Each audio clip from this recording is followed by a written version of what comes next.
My wife's daughter humiliated me. This old man is not my real father. When I confronted her mother about it, she remained calm, as if it was justified. I just smiled. A few days later, I would change everything and take back my own life.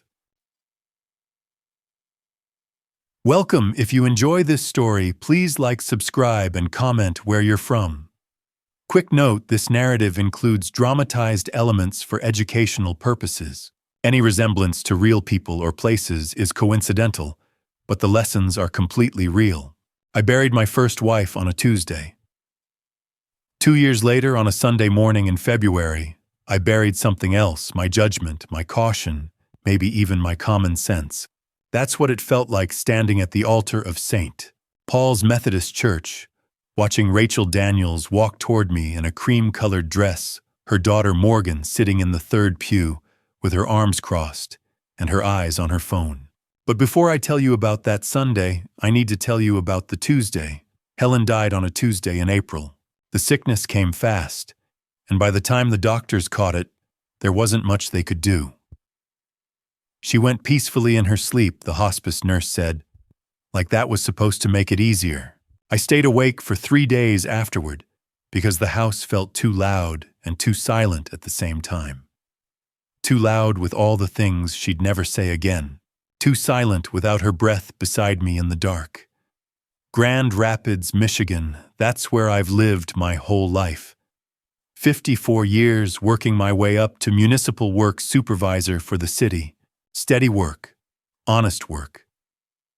The kind that kept my hands busy while my heart was breaking. For 2 years after Helen passed, I went through the motions. Showed up at 7 a.m., at dinner standing over the sink. Watched the Tigers lose on a TV that felt too big for one person. The house, the same house Helen and I bought in 1995, echoed with her absence. Her coffee mug still sat in the cabinet. Her reading glasses on the nightstand. I couldn't bring myself to move them. I thought that's how the rest of my life would go. Quiet, manageable, alone. Then came the potluck. St. Paul's Methodist holds one every third Sunday.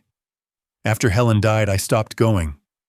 But my friend Eugene Porter kept calling. Daniel, he'd say, you gotta eat.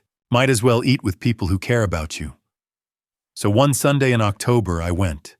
Brought store-bought rolls still in the plastic bag. I was standing by the dessert table when Pamela Daniels walked up with her sister.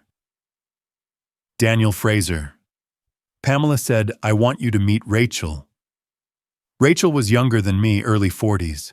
She had this energy about her like she'd just heard a good joke and was about to tell you the punchline. Lively. That's the word. Helen had been steady, grounded. Rachel was lively. I'm so sorry about your wife, she said, shaking my hand. Firm grip. Confident. Thank you. I lost my husband 5 years ago. Car accident. So I know how the house feels. And just like that, we were talking. The real kind. She told me about raising her daughter Morgan alone. I told her about Helen's last days. She laughed at my jokes. For the first time in 2 years, I didn't feel like I was walking through fog. We kept running into each other after that. At church, at the store. Rachel had a way of filling the quiet. She'd call just to tell me about her day. She made me feel like I wasn't invisible. When she told me about Morgan, 19, studying art history at Grand Valley State, struggling to find her footing, I thought maybe I could help. Maybe I could be the steady presence they both needed. 6 months after that potluck, I asked Rachel to marry me. She said yes without hesitation. Morgan said nothing.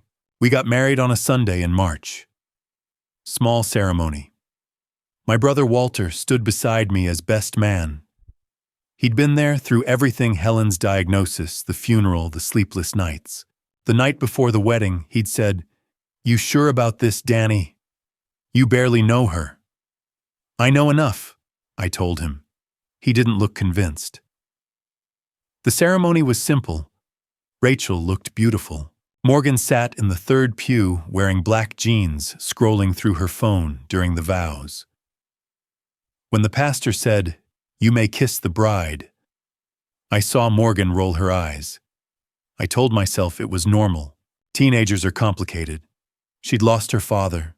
She needed time. Morgan moved into the house that week, took Helen's old sewing room and filled it with posters and clothes that spilled into the hallway. She was polite enough at first. Distant, but polite. But there was something cold in her eyes, something that made me feel like I was always in the way. Rachel would smile and say, "She's just adjusting, give her time." So I gave her time. I paid her tuition at Grand Valley State, co-signed on a Honda Civic, fixed her lunch on weekends, asked about her classes. I tried, she never warmed up, and Rachel started asking questions. Little ones at first. Where do you keep the insurance papers? What's the password for the bank account? How much do you have in savings? I told myself she was just being practical. We were married now. These were things a wife should know. For 6 months, I told myself a lot of things. That Morgan's coldness was normal teenage behavior. That Rachel's questions about my finances were just standard married couple logistics. That the way Morgan looked at me like I was something she'd stepped in would eventually soften. That I was building a family again. I told myself all of that through the winter, through Thanksgiving when Morgan barely spoke, through Christmas when she opened the expensive art supplies I bought her and said cool without looking up, through January when Rachel started helping organize my mail. I told myself everything was fine. None of it was true. The Sunday dinner was my idea. I woke up that February morning thinking, maybe, just maybe, if I could get everyone around the same table, things would start to feel like a family. Real food, real conversation. The kind of Sunday evening Helen and I used to have back when the house felt full instead of just occupied. I started cooking at noon, pot roast with rosemary and onions the way my mother used to make it. Slow roasted until the whole house smelled like warmth and something close to hope. I set the table with Helen's ceramic dishes, the cream-colored ones, with the blue trim that she'd picked out at an estate sale 20 years ago. They'd been sitting in the cabinet since she died. It felt right to use them. Like honoring her memory while trying to build something new. Rachel came down around 2 and smiled. "Smells amazing, honey. Who's coming?" "Just family," I said. "Walter, Ruth and Eugene from church. Your sister Pamela." "That's sweet," she said, kissing my cheek. Then quieter. "Morgan's at campus. I'll text her." "Tell her 5 o'clock, I said. "Sharp." She did. I watched her type it out, watched her hit send. By 4:30, the house was ready. Candles on the table, not fancy, just the simple white ones from the grocery store. The roast resting on the counter. Mashed potatoes staying warm in the oven. Green beans with bacon the way Walter liked them. I'd even made rolls from scratch. Walter arrived first, like always. Brought a 6-pack of Strohs and set it on the counter. "You didn't have to do all this, Danny," he said, but his eyes said he was glad I did. Ruth and Eugene came next. Ruth had a Jell-O salad lime green with carrots suspended in it, like some kind of science experiment, and Eugene had his guitar. "Thought maybe we could sing a little after dinner," he said. I didn't have the heart to tell him no. Pamela arrived last, looking uncomfortable. She hugged Rachel, but barely looked at me. I wondered if she was regretting the introduction at the potluck, if she'd seen something back then that I'd missed. By 5 o'clock, we were all seated, except Morgan. 5:15. I checked my phone. Nothing. 5:30. Rachel checked hers. "She's on her way," she said, but she wouldn't meet my eyes. At 5:40, the front door finally opened. Morgan walked in wearing ripped black jeans and a crop top that barely covered her midriff. February in Michigan, and she was dressed for a beach in California. Her earbuds were in. She didn't take them out. "Sorry," she said, not sounding sorry at all. She slid into the empty chair between Rachel and Pamela without looking at anyone. "Glad you could make it," I said, keeping my voice even. Friendly. She pulled out her phone. "Morgan, honey," Rachel said gently, "maybe put that away. We're about to eat." Morgan shrugged, kept scrolling. I cleared my throat. "Let's say grace." Everyone reached for the hands next to them.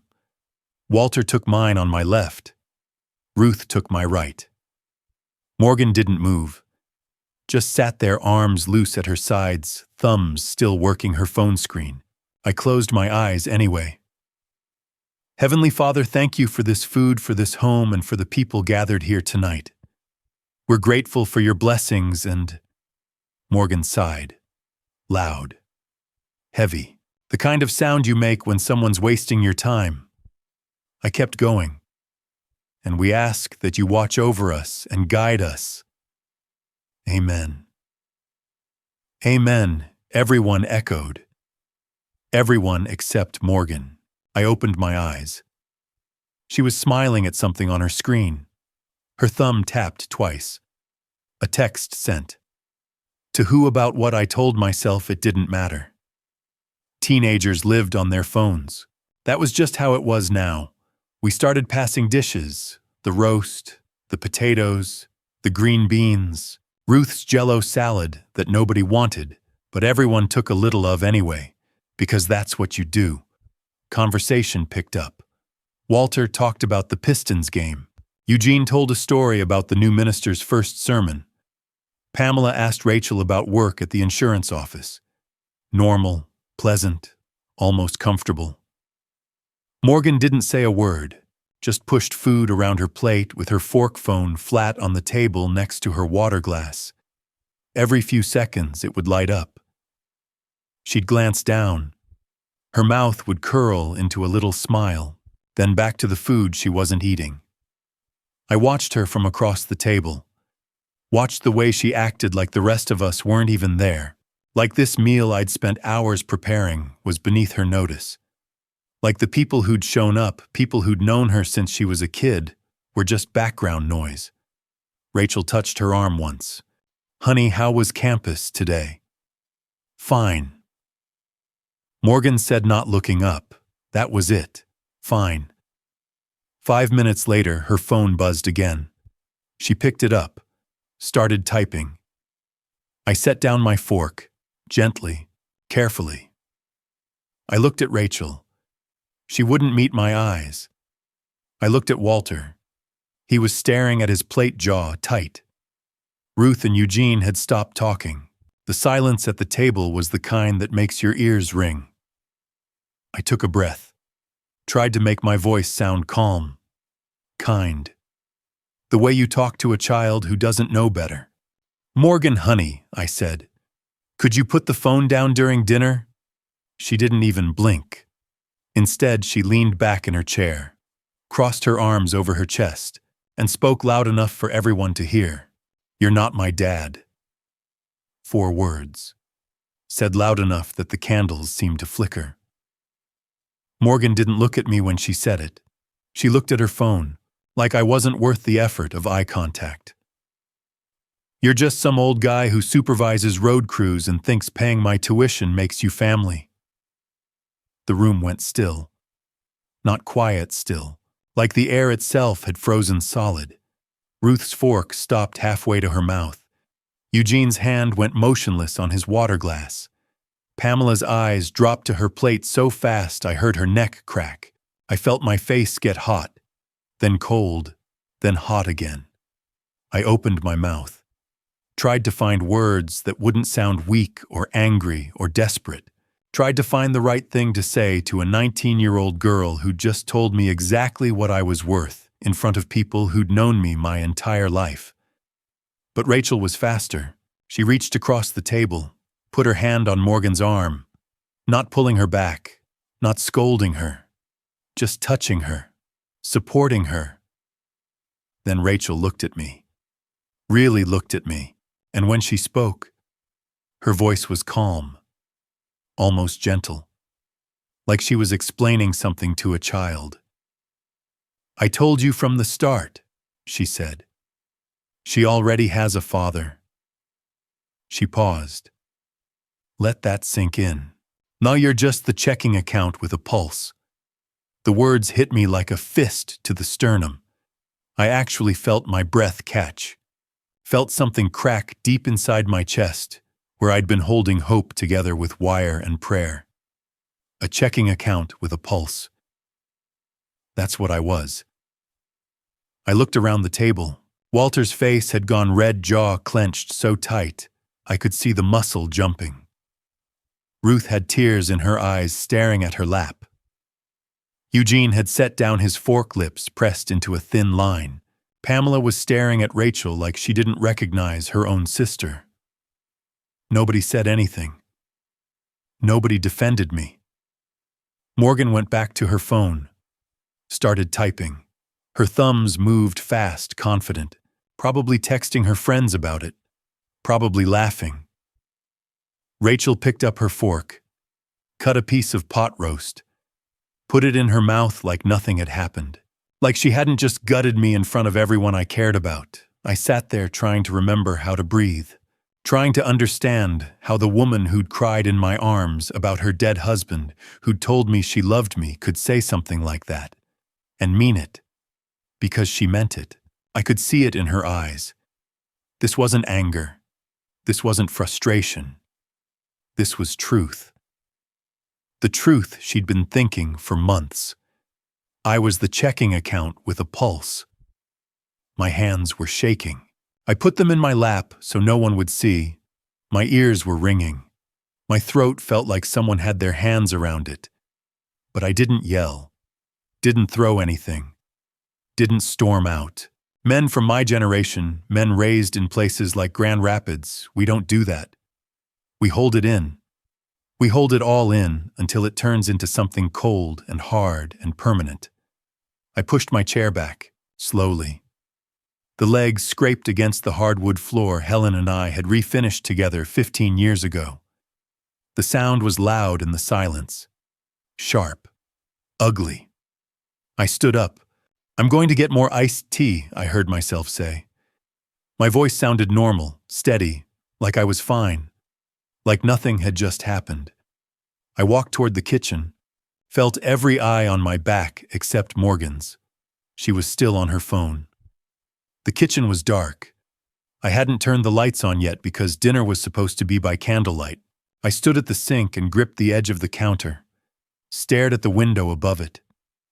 Saw my reflection in the glass. Saw a 54-year-old man who'd just been told he was worth exactly as much as the numbers in his bank account. Behind me, I heard someone clear their throat, Eugene trying to restart conversation. "So, weather's supposed to warm up next week." Ruth's voice, too loud, too bright. "Oh, that'll be nice." They were trying to save face for me, trying to pretend it hadn't happened. But you can't pretend away words like that. I heard footsteps behind me. "Daniel." Walter's voice. Quiet. Careful. He put his hand on my shoulder. Heavy. Solid. The way he used to when we were kids and I'd strike out in Little League or get knocked down in backyard football. "You okay?" he asked. I didn't answer. Couldn't. If I opened my mouth, something would come out that I wouldn't be able to take back. Something raw. Something that would prove Morgan right, that I was just some old guy who couldn't handle the truth. Walter had been there for everything. He'd held me up at Helen's funeral when my knees gave out during the final hymn. He'd come over every Sunday for 6 months after she died, because he knew I wasn't eating. He'd told me not to rush into anything with Rachel. He'd said, "Danny, you barely know her." I hadn't listened, and now here he was, watching me crumble, not saying, "I told you so," just standing there, being the brother he'd always been. "I'm fine," I finally said. The lie tasted like metal in my mouth. I walked back to the dining room with a glass of water I didn't want, and a smile I didn't feel. The conversation had shifted. Eugene was talking about how mild the winter had been. Ruth was agreeing too enthusiastically. Pamela was cutting her pot roast into smaller and smaller pieces, not eating any of it. Nobody looked at me when I sat down. Nobody except Morgan. She glanced up from her phone just long enough to smirk, then back to the screen. Her thumbs started moving again. Walter ate in silence. His jaw was still tight. We made it through another 15 minutes. 15 minutes of forced small talk about snow predictions and grocery store sales and whether the Pistons had any chance this season. 15 minutes of everyone pretending that something hadn't just shattered in the middle of my dining room. Finally, Eugene set down his napkin. "Well," he said, "Ruth and I should probably head out. Early service tomorrow." It was 6:30. Service wasn't until 10, but nobody called him on it. Ruth stood up so fast her chair scraped. "Thank you for dinner, Daniel. It was lovely. Really lovely." Her eyes were still red. Walter stood next. Put his hand on my shoulder one more time as he passed. Didn't say anything. Didn't need to. Pamela hugged Rachel but barely looked at me. "I'll call you tomorrow," she said to her sister. Then she was gone.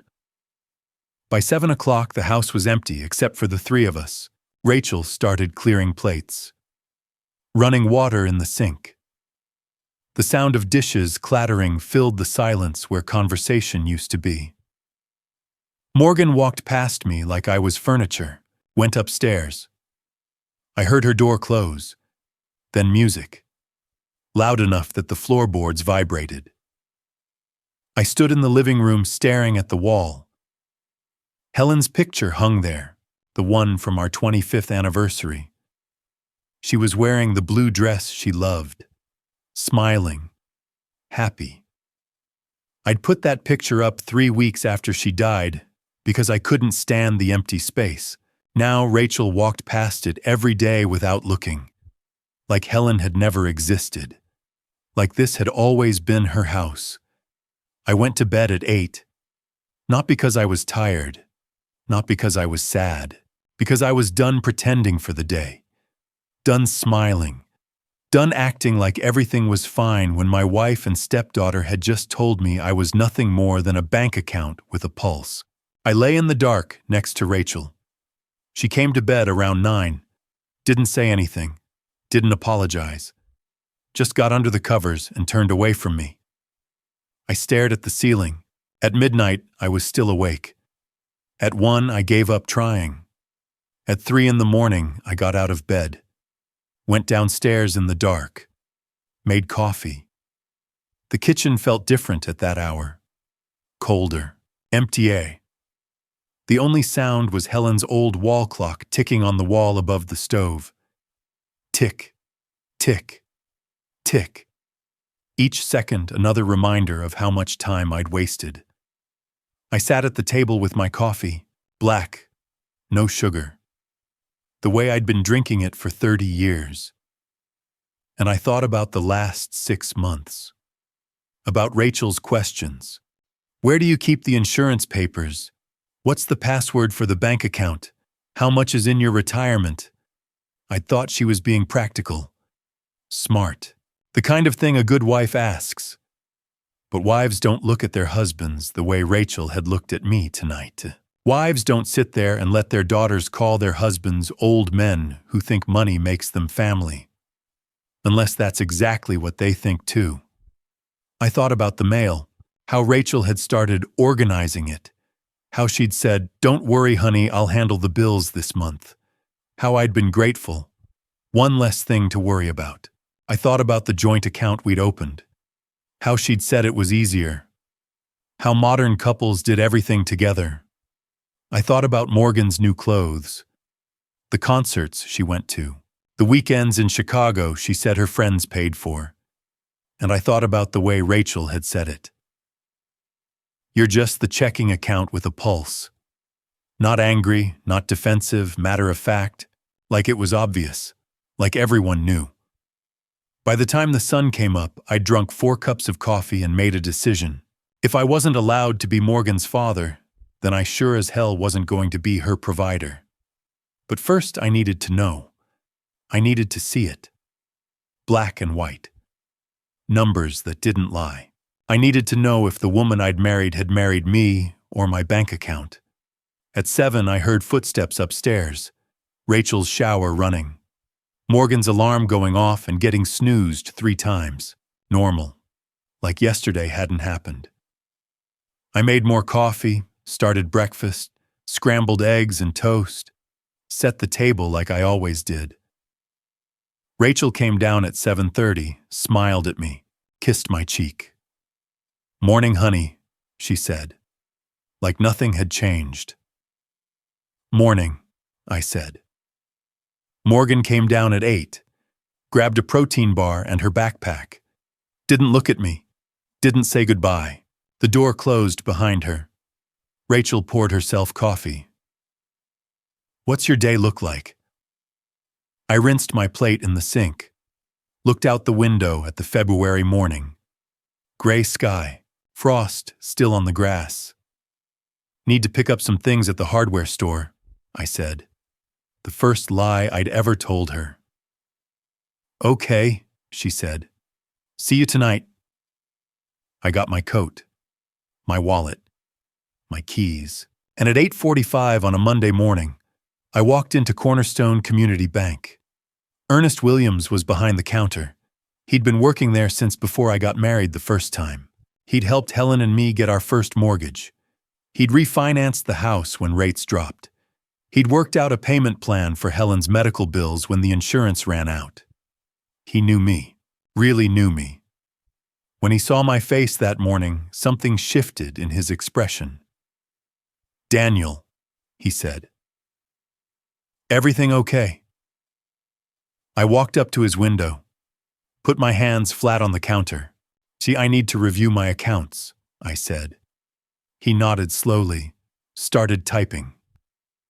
"Which ones?" I met his eyes. "All of them," I said.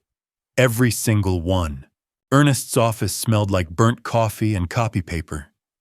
The kind of smell you get used to if you work in a place long enough. He gestured to the chair across from his desk. I sat down. "All right," he said, turning to his computer. "Let's start with your checking account." He typed, clicked, frowned. "Huh. That's not a sound you want to hear from your banker."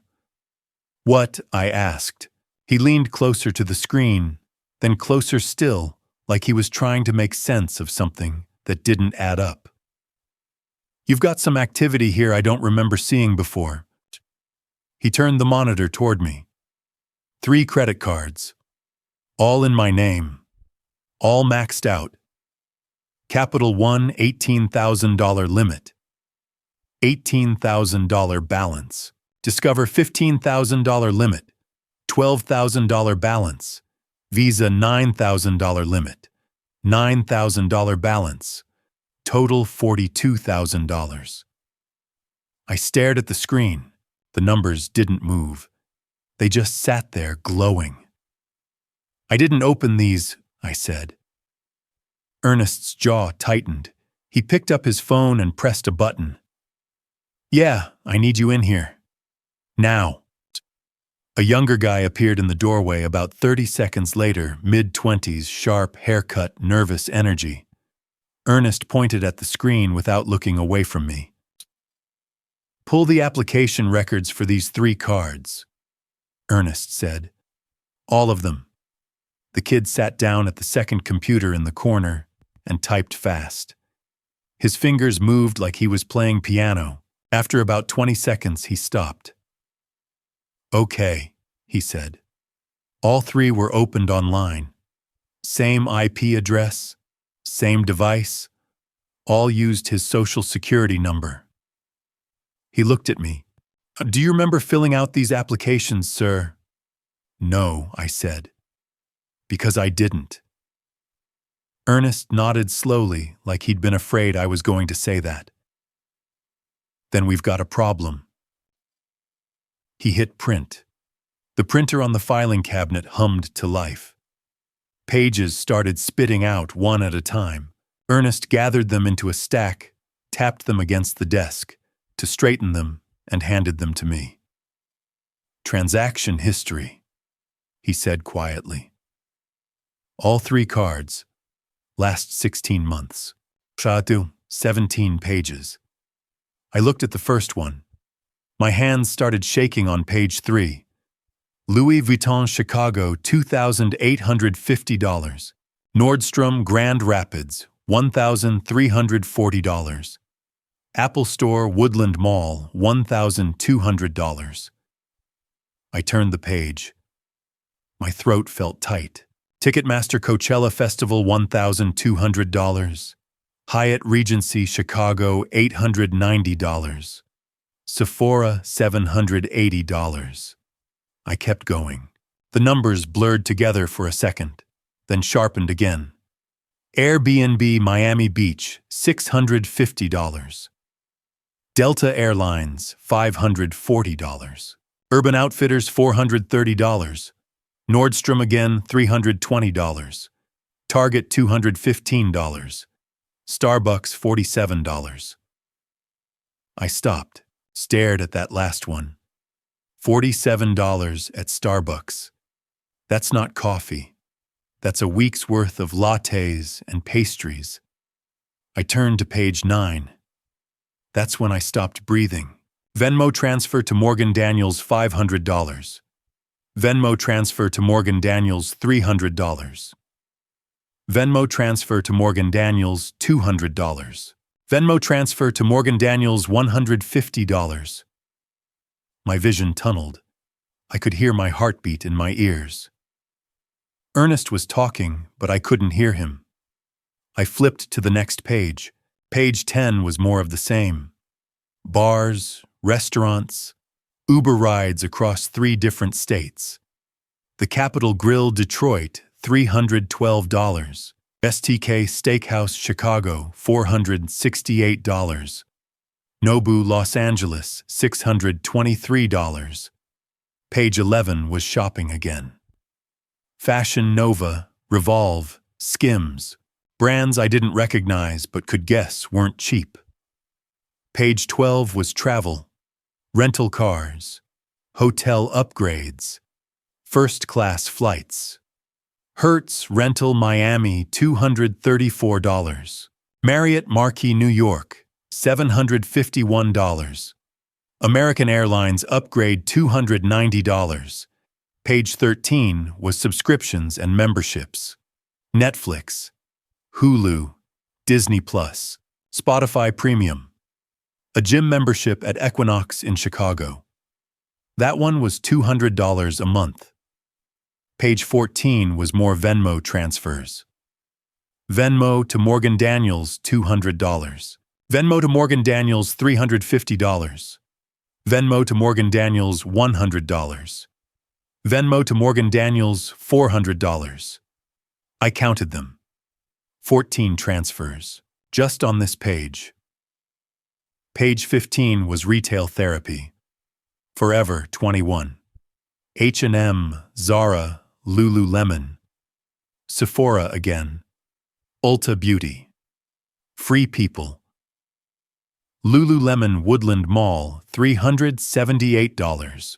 Sephora Online, $241. Ulta Beauty, Alpine Avenue, $196.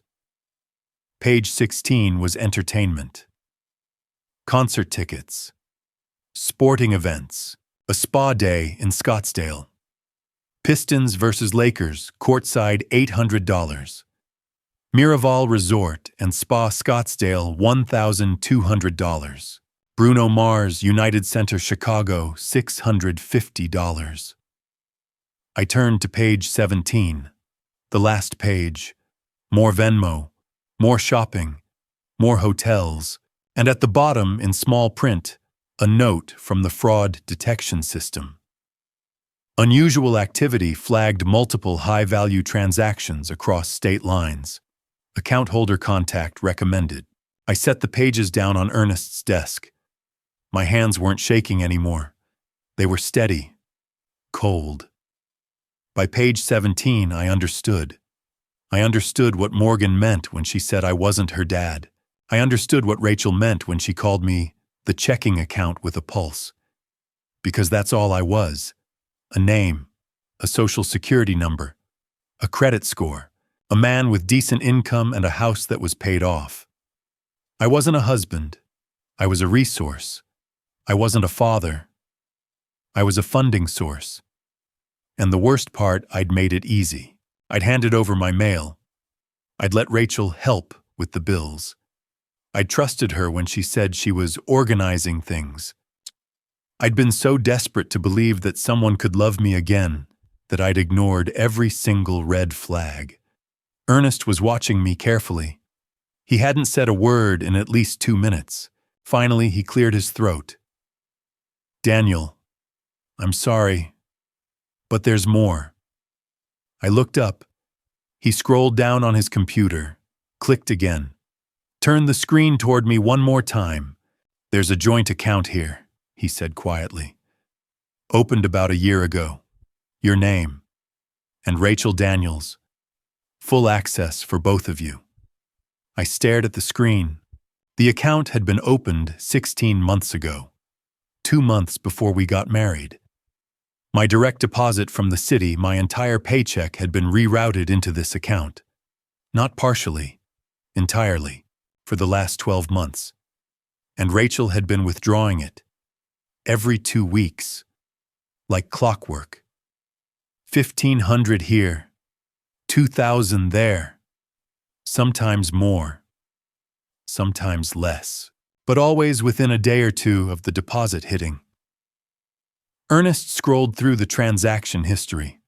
Withdrawals to her personal checking account, cash withdrawals at ATMs, transfers to accounts I didn't recognize. "Did you authorize this account?" Ernest asked. I shook my head. "Did you sign anything?" "No." "Did you give her permission to set up direct deposit?" "No." He exhaled slowly, like he'd been holding his breath. "Then we need to file a fraud report. Today. Right now." The room felt smaller. The walls weren't just closer. They were crushing me. Ernest leaned forward. "Daniel, listen to me. This isn't just credit card fraud. This is identity theft. Forgery. Financial exploitation. We're talking about felonies here." I nodded. I couldn't speak. "I'm going to freeze all 3 of those credit cards right now," he said. "I'm going to flag the joint account, and I'm calling our fraud department. They'll need a statement from you. The police are going to need one too." "The police?" I repeated. "Yes," Ernest said. "This is a crime, a serious one."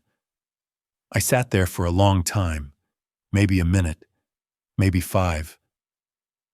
Ernest didn't rush me. Finally, I looked at him. "How long has this been going on?" He checked the screen again. "The first card was opened 17 months ago, the joint account 16 months ago.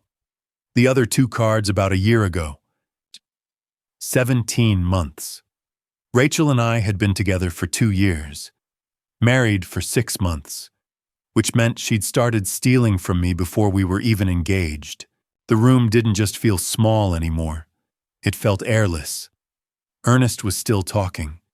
Something about paperwork. Something about the fraud department. Something about next steps. But all I could think about was the dinner table. Morgan's face, Rachel's voice. "You're the checking account with a pulse." They'd known. Both of them. The whole time. And I'd been too lonely, too hopeful, too stupid to see it. Ernest printed out the joint account history. 12 pages. He slid them across the desk without saying anything. I picked up the first page. The account had been opened 16 months ago. Online. Digital signature. My social security number. Rachel's name listed as co-owner with full access. I'd never seen this paperwork. Never signed anything. Ernest tapped the screen. Look at the signature on file. He pulled up a scanned image. It was supposed to be my signature. The D in Daniel was too round.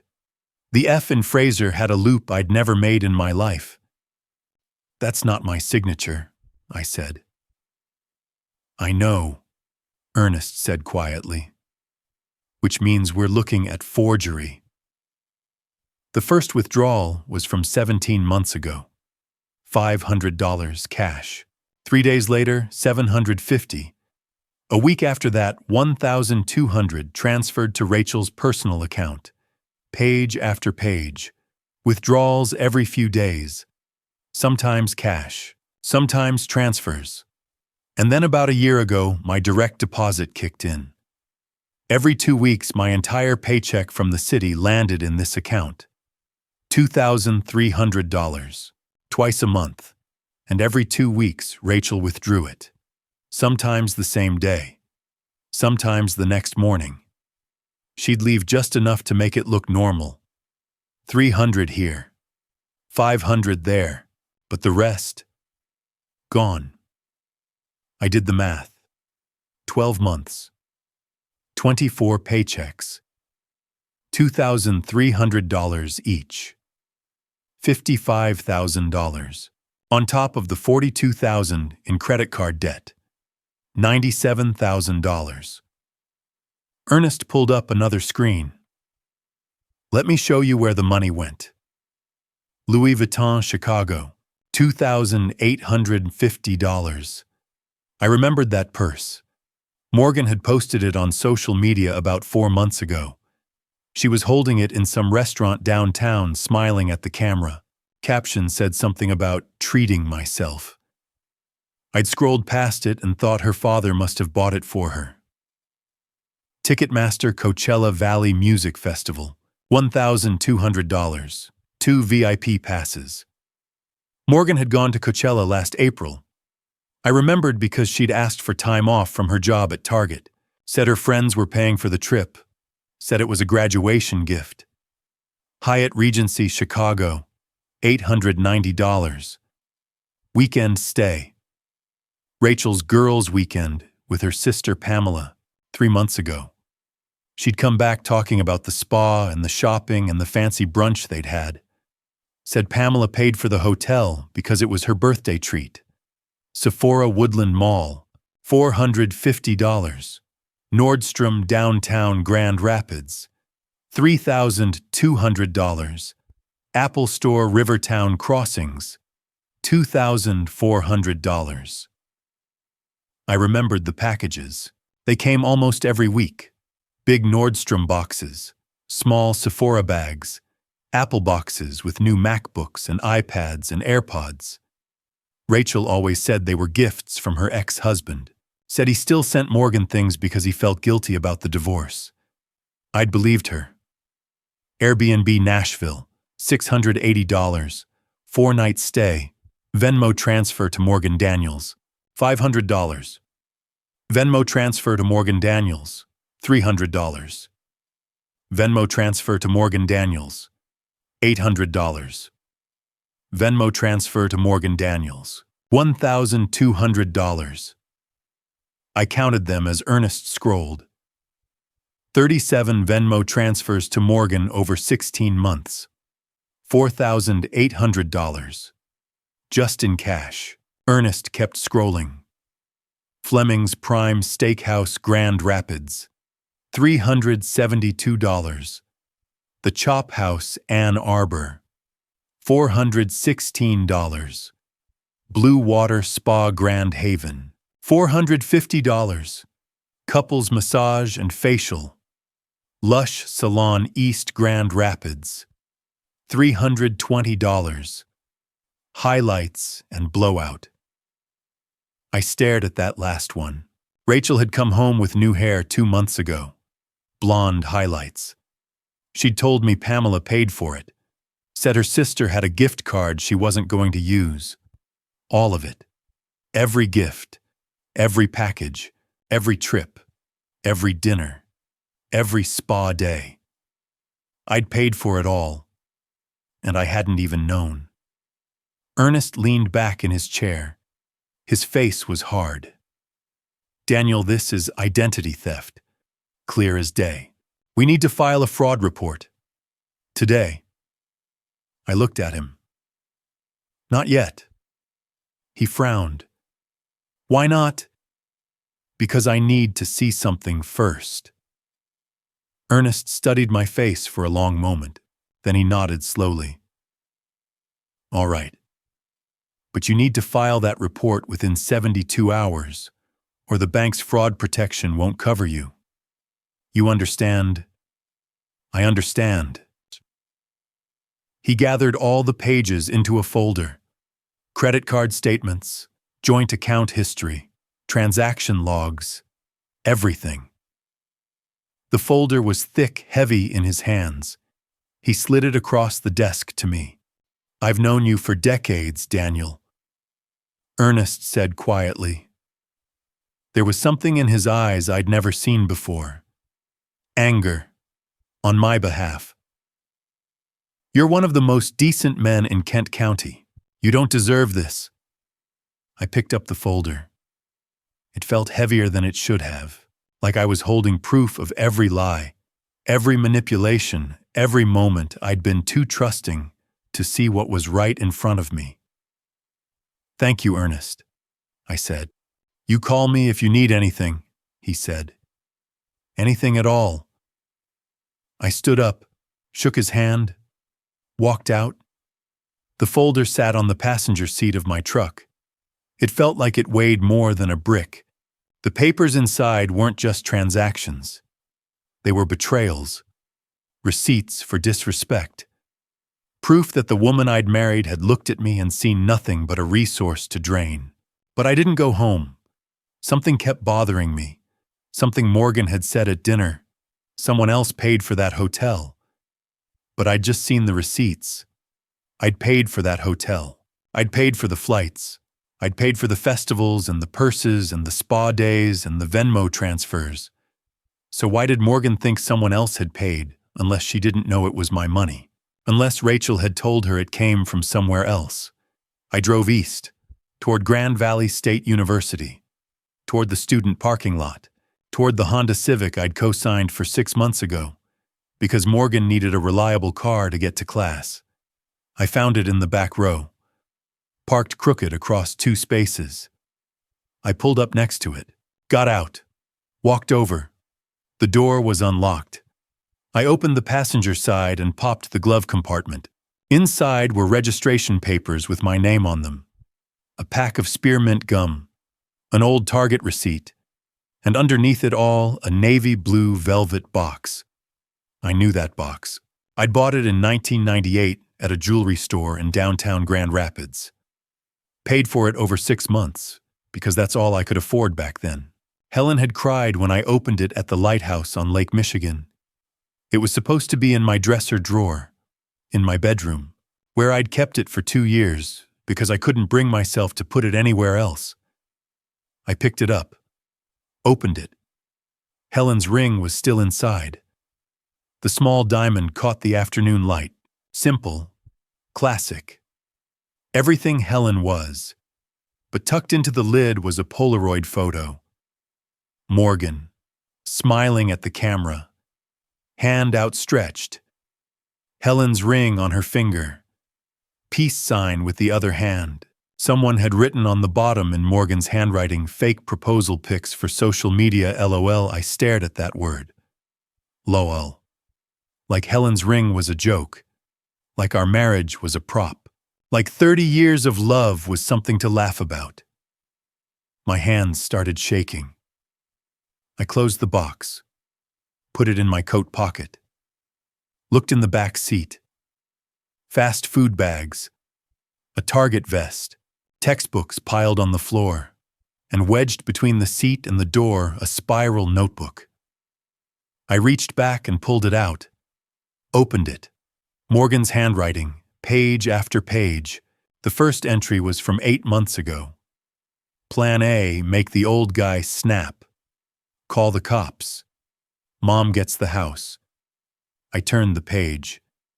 Plan B, fake an injury claim. Fall down the stairs, blame him. Sue for damages.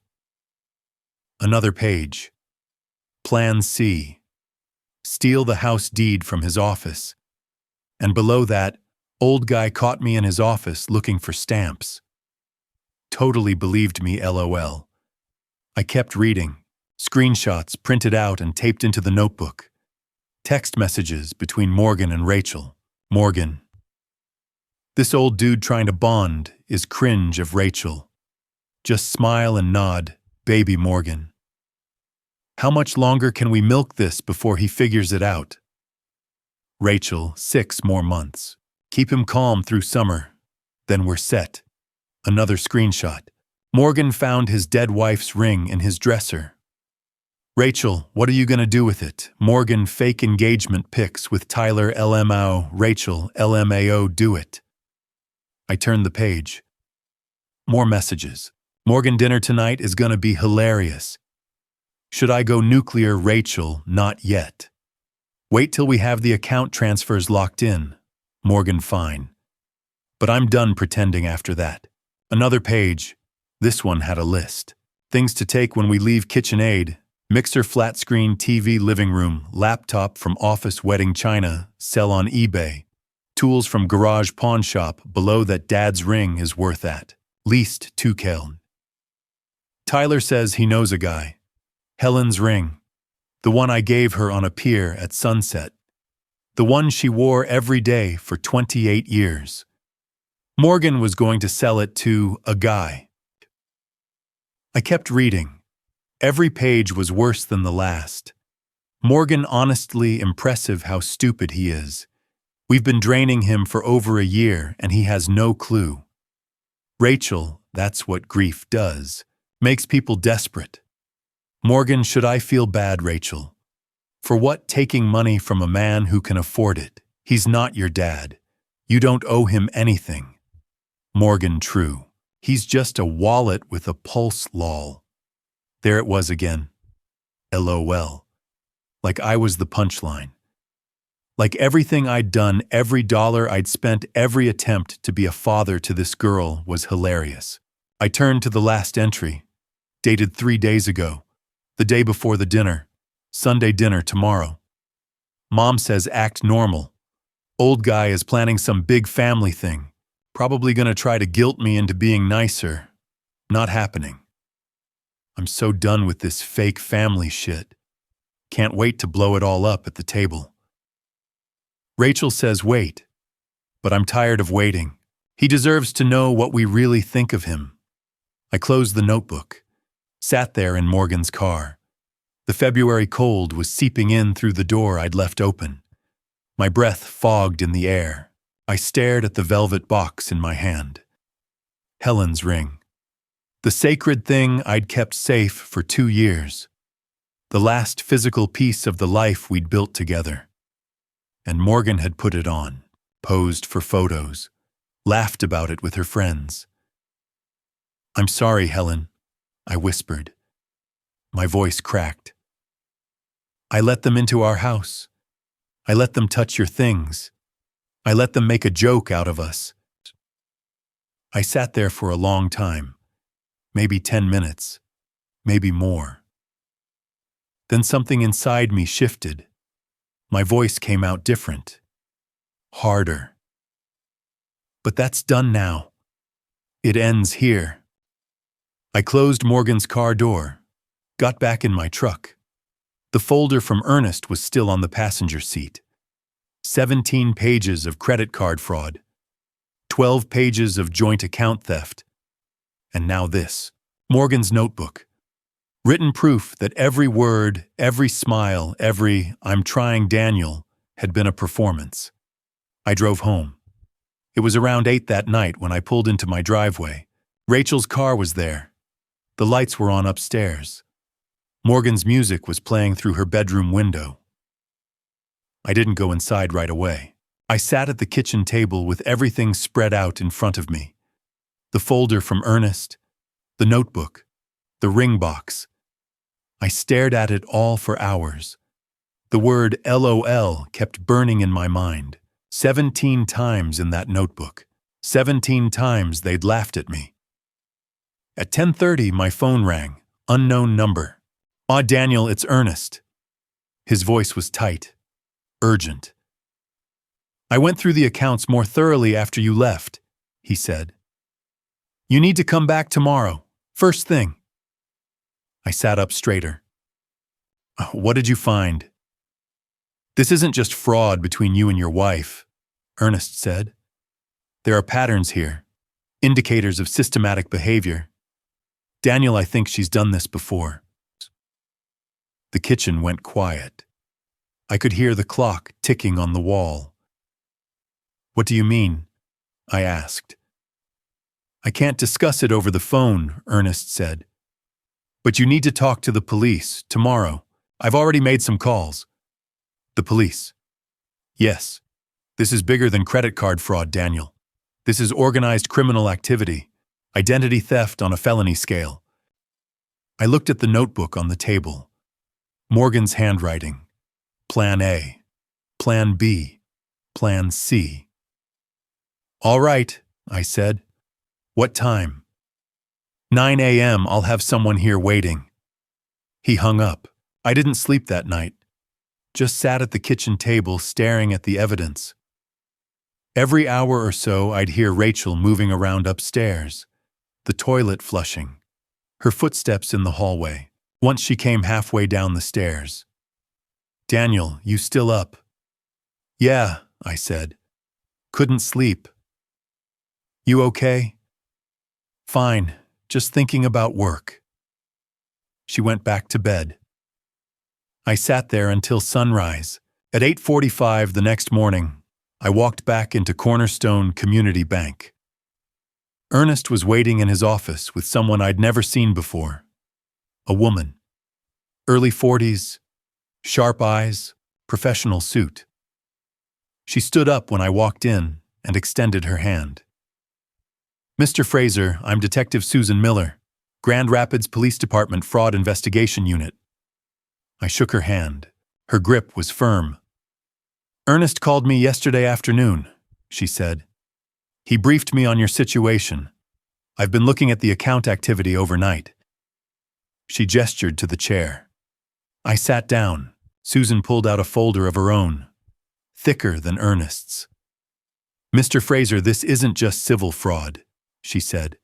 "What we're looking at here is felony identity theft, forgery, wire fraud, possibly conspiracy. Based on what I've seen, there's a strong possibility your wife has done this before." I stared at her. "Before?" She nodded. "I ran her name through our database this morning. Rachel Palmer Daniels. Formerly Rachel Palmer. Before that, Rachel Klein. 3 last names. She was married twice before you," Susan said. "First marriage ended in 2012. Husband filed for bankruptcy 6 months after the divorce.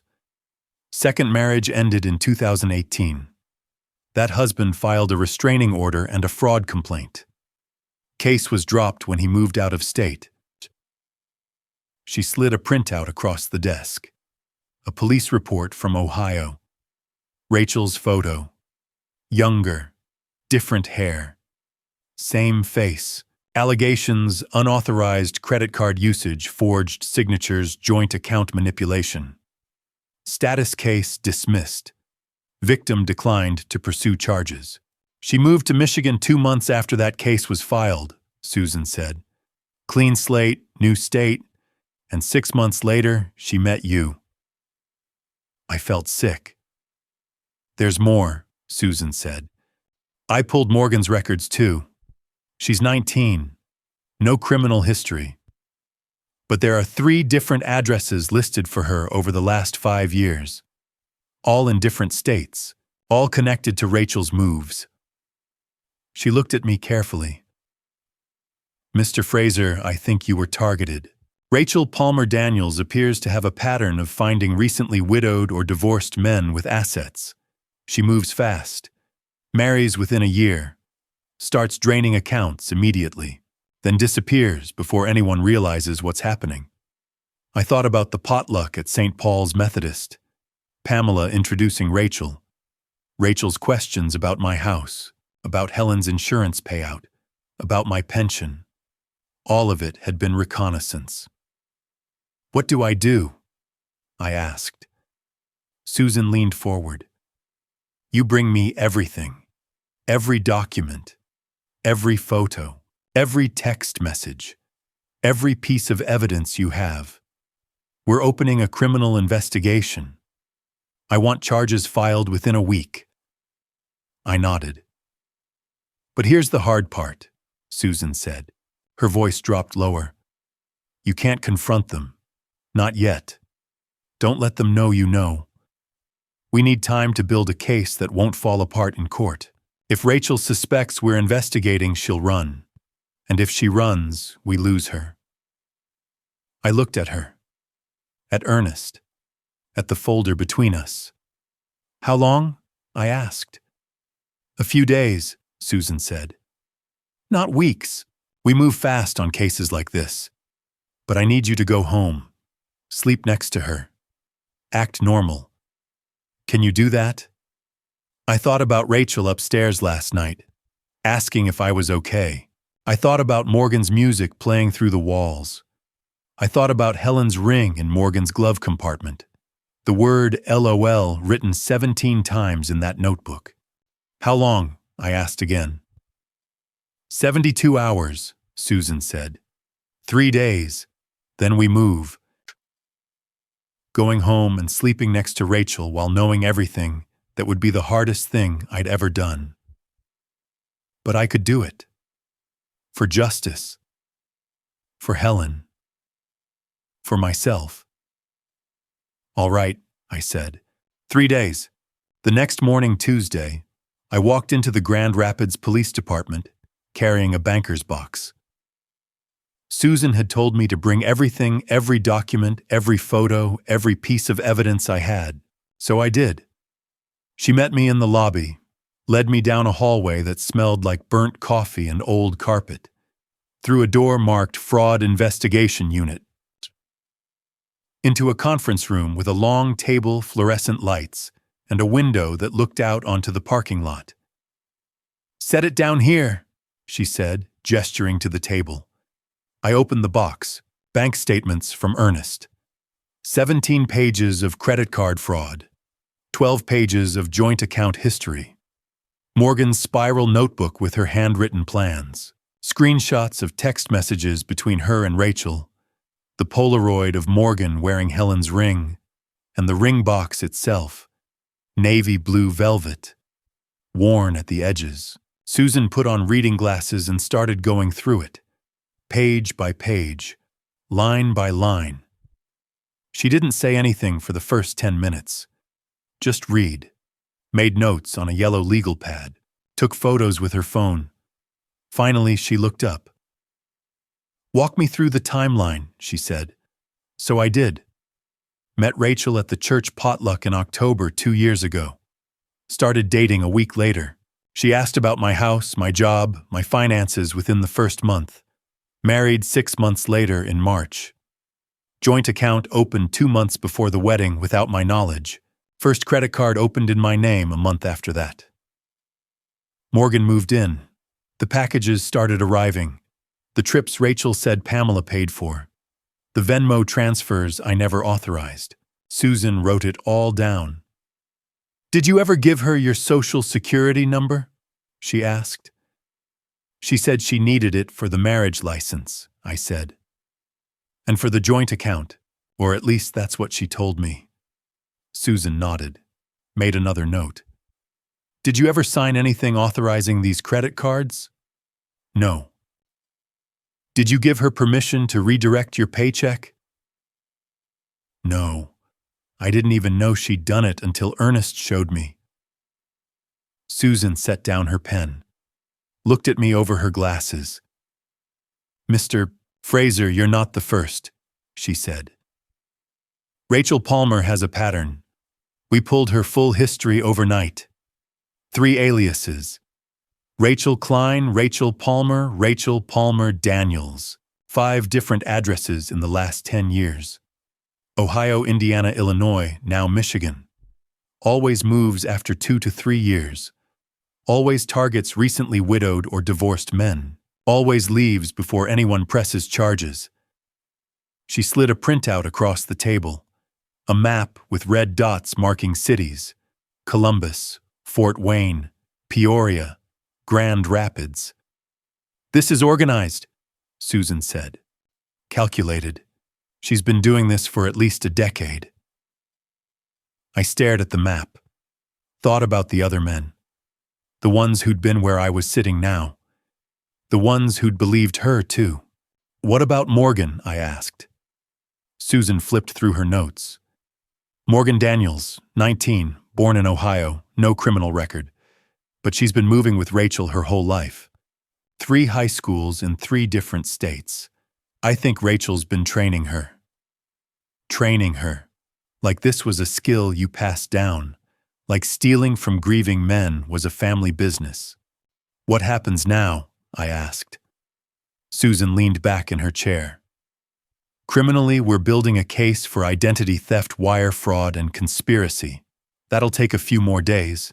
We need to lock down the digital forensics, IP addresses, device records, the works.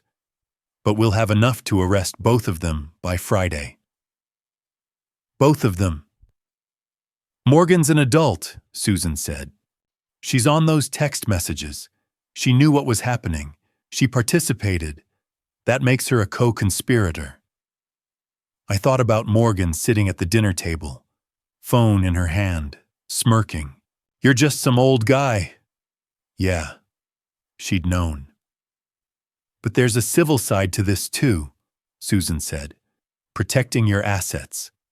That's not my jurisdiction. You need a lawyer, a good one. I knew a lawyer, the one who'd handled Helen's estate when she died. Douglas Freeman.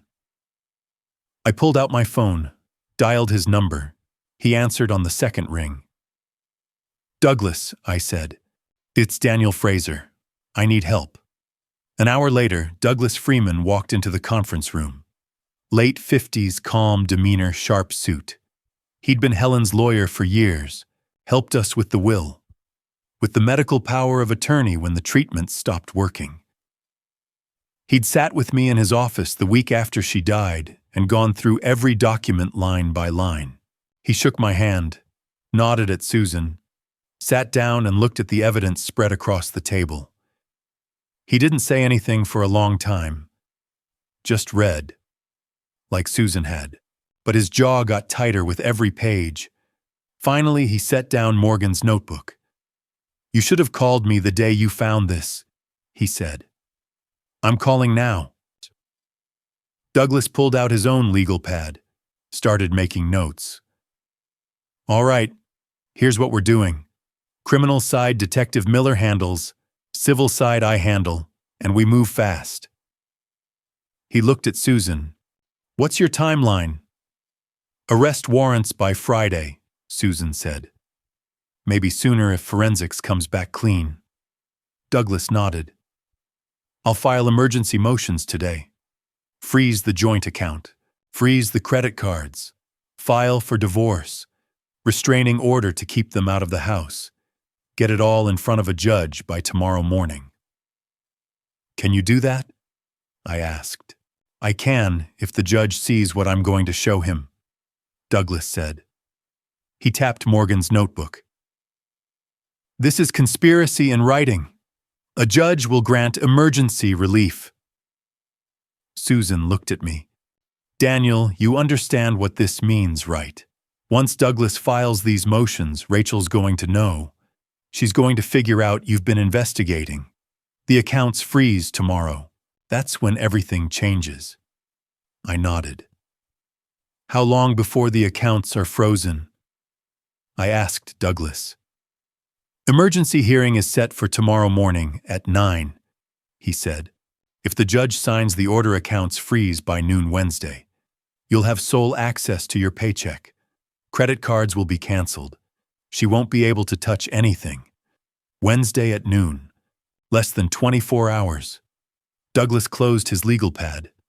Looked at me the way he'd looked at me 2 years ago when I sat in his office trying to figure out how to keep living without Helen. But Helen trusted me with her final wishes, he said quietly. I know she'd want me protecting you now. I nodded. Couldn't speak. Susan stood up. We're moving fast on this, Daniel. Faster than most fraud cases. But you need to understand, once we pull the trigger, things are going to get ugly. Rachel's going to fight. Morgan's going to be arrested. It's going to be public. It's going to be hard. I know, I said. Can you handle going home tonight? Susan asked. One more night of acting normal. I looked at the evidence on the table, at Helen's ring box, at the word LOL written in Morgan's handwriting. Yeah, I said. I can handle it. I left the police station with a plan, a real plan, not revenge justice. Douglas would file the emergency motions this afternoon. Susan would build the criminal case, and I would do the hardest thing of all, go home tonight. Look Rachel and Morgan in the eyes and pretend I didn't know they were draining me dry. One more night. By Wednesday noon, the accounts would freeze. By Friday, the arrests would happen. 4 more days while the evidence was secured. 4 more days until I took back what was mine. I waited exactly 4 days. Tuesday to Saturday. The longest 4 days of my life. Every night I came home to Rachel cooking dinner. Morgan scrolling on her phone. Everything normal. I smiled, nodded, pretended. Wednesday, Douglas's emergency motions were approved. The accounts froze at noon.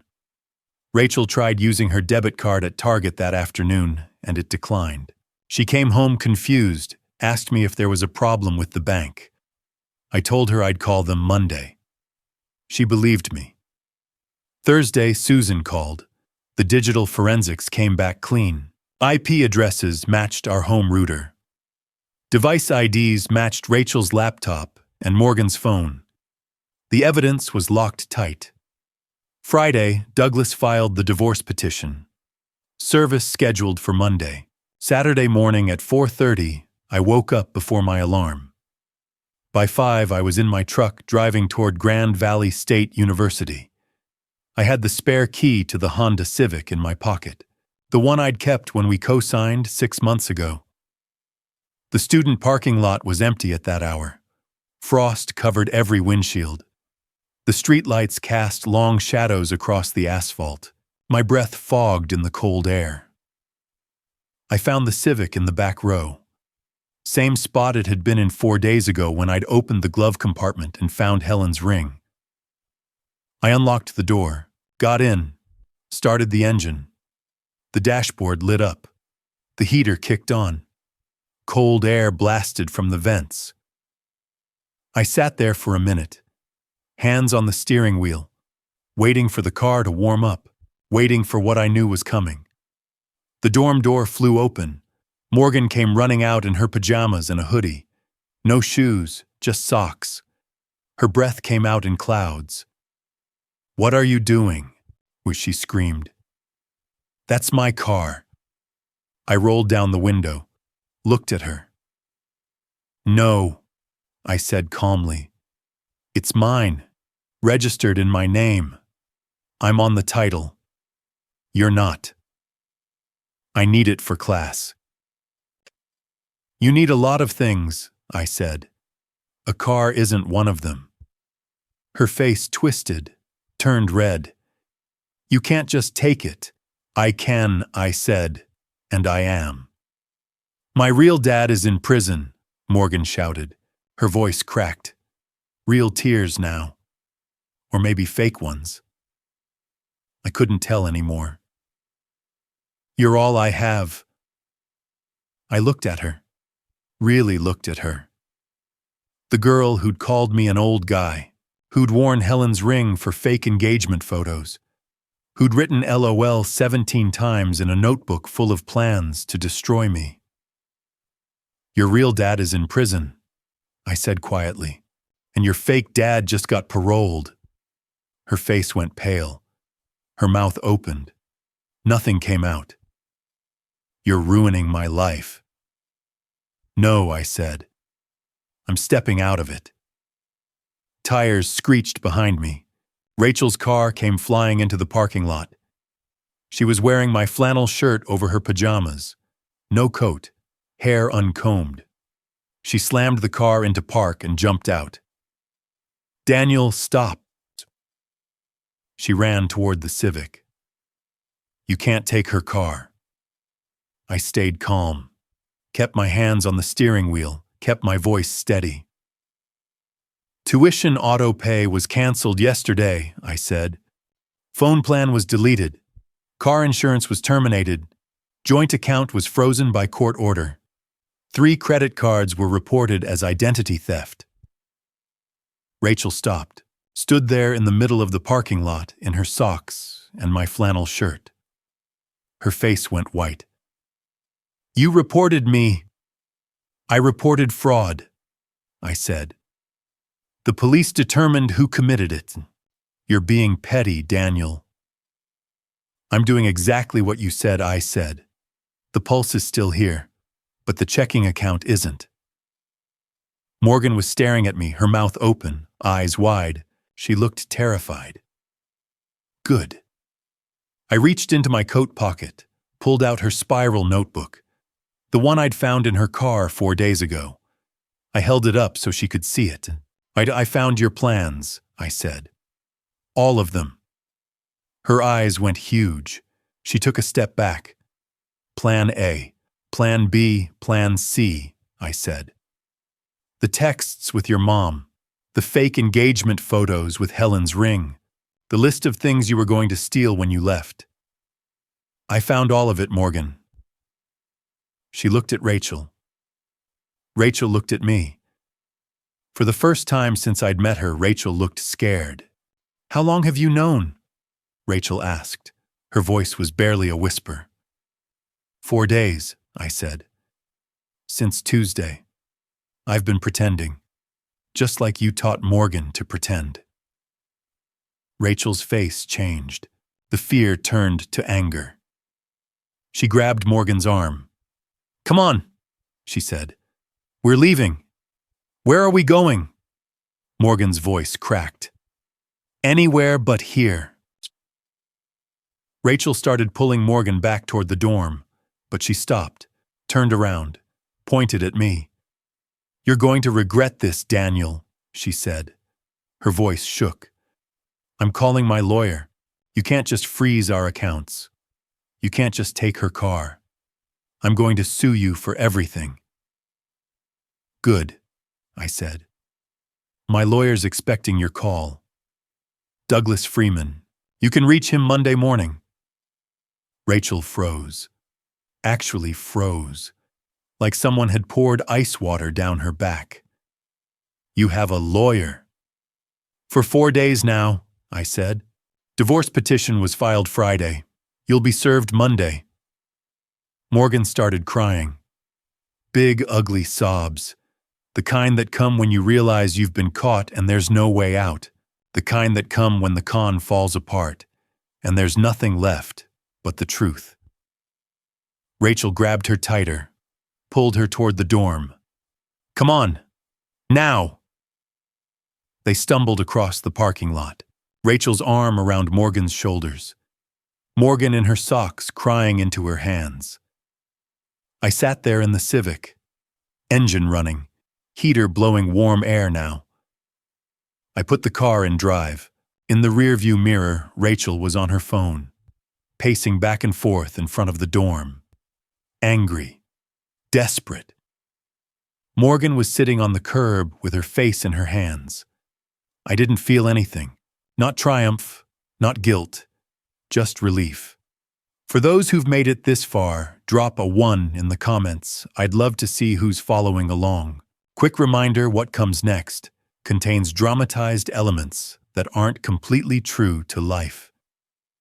Feel free to skip ahead or exit if that's not your thing. I drove the Civic home. Rachel and Morgan followed in the SUV. I could see them in my rearview mirror the whole way. Rachel's face tight. Morgan crying in the passenger seat.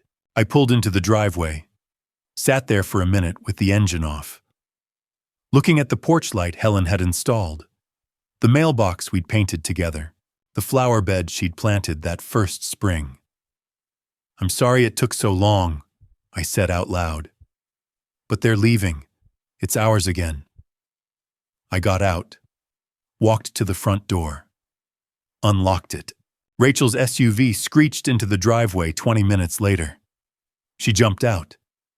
Morgan stumbled after her. They pushed past me into the house without saying a word.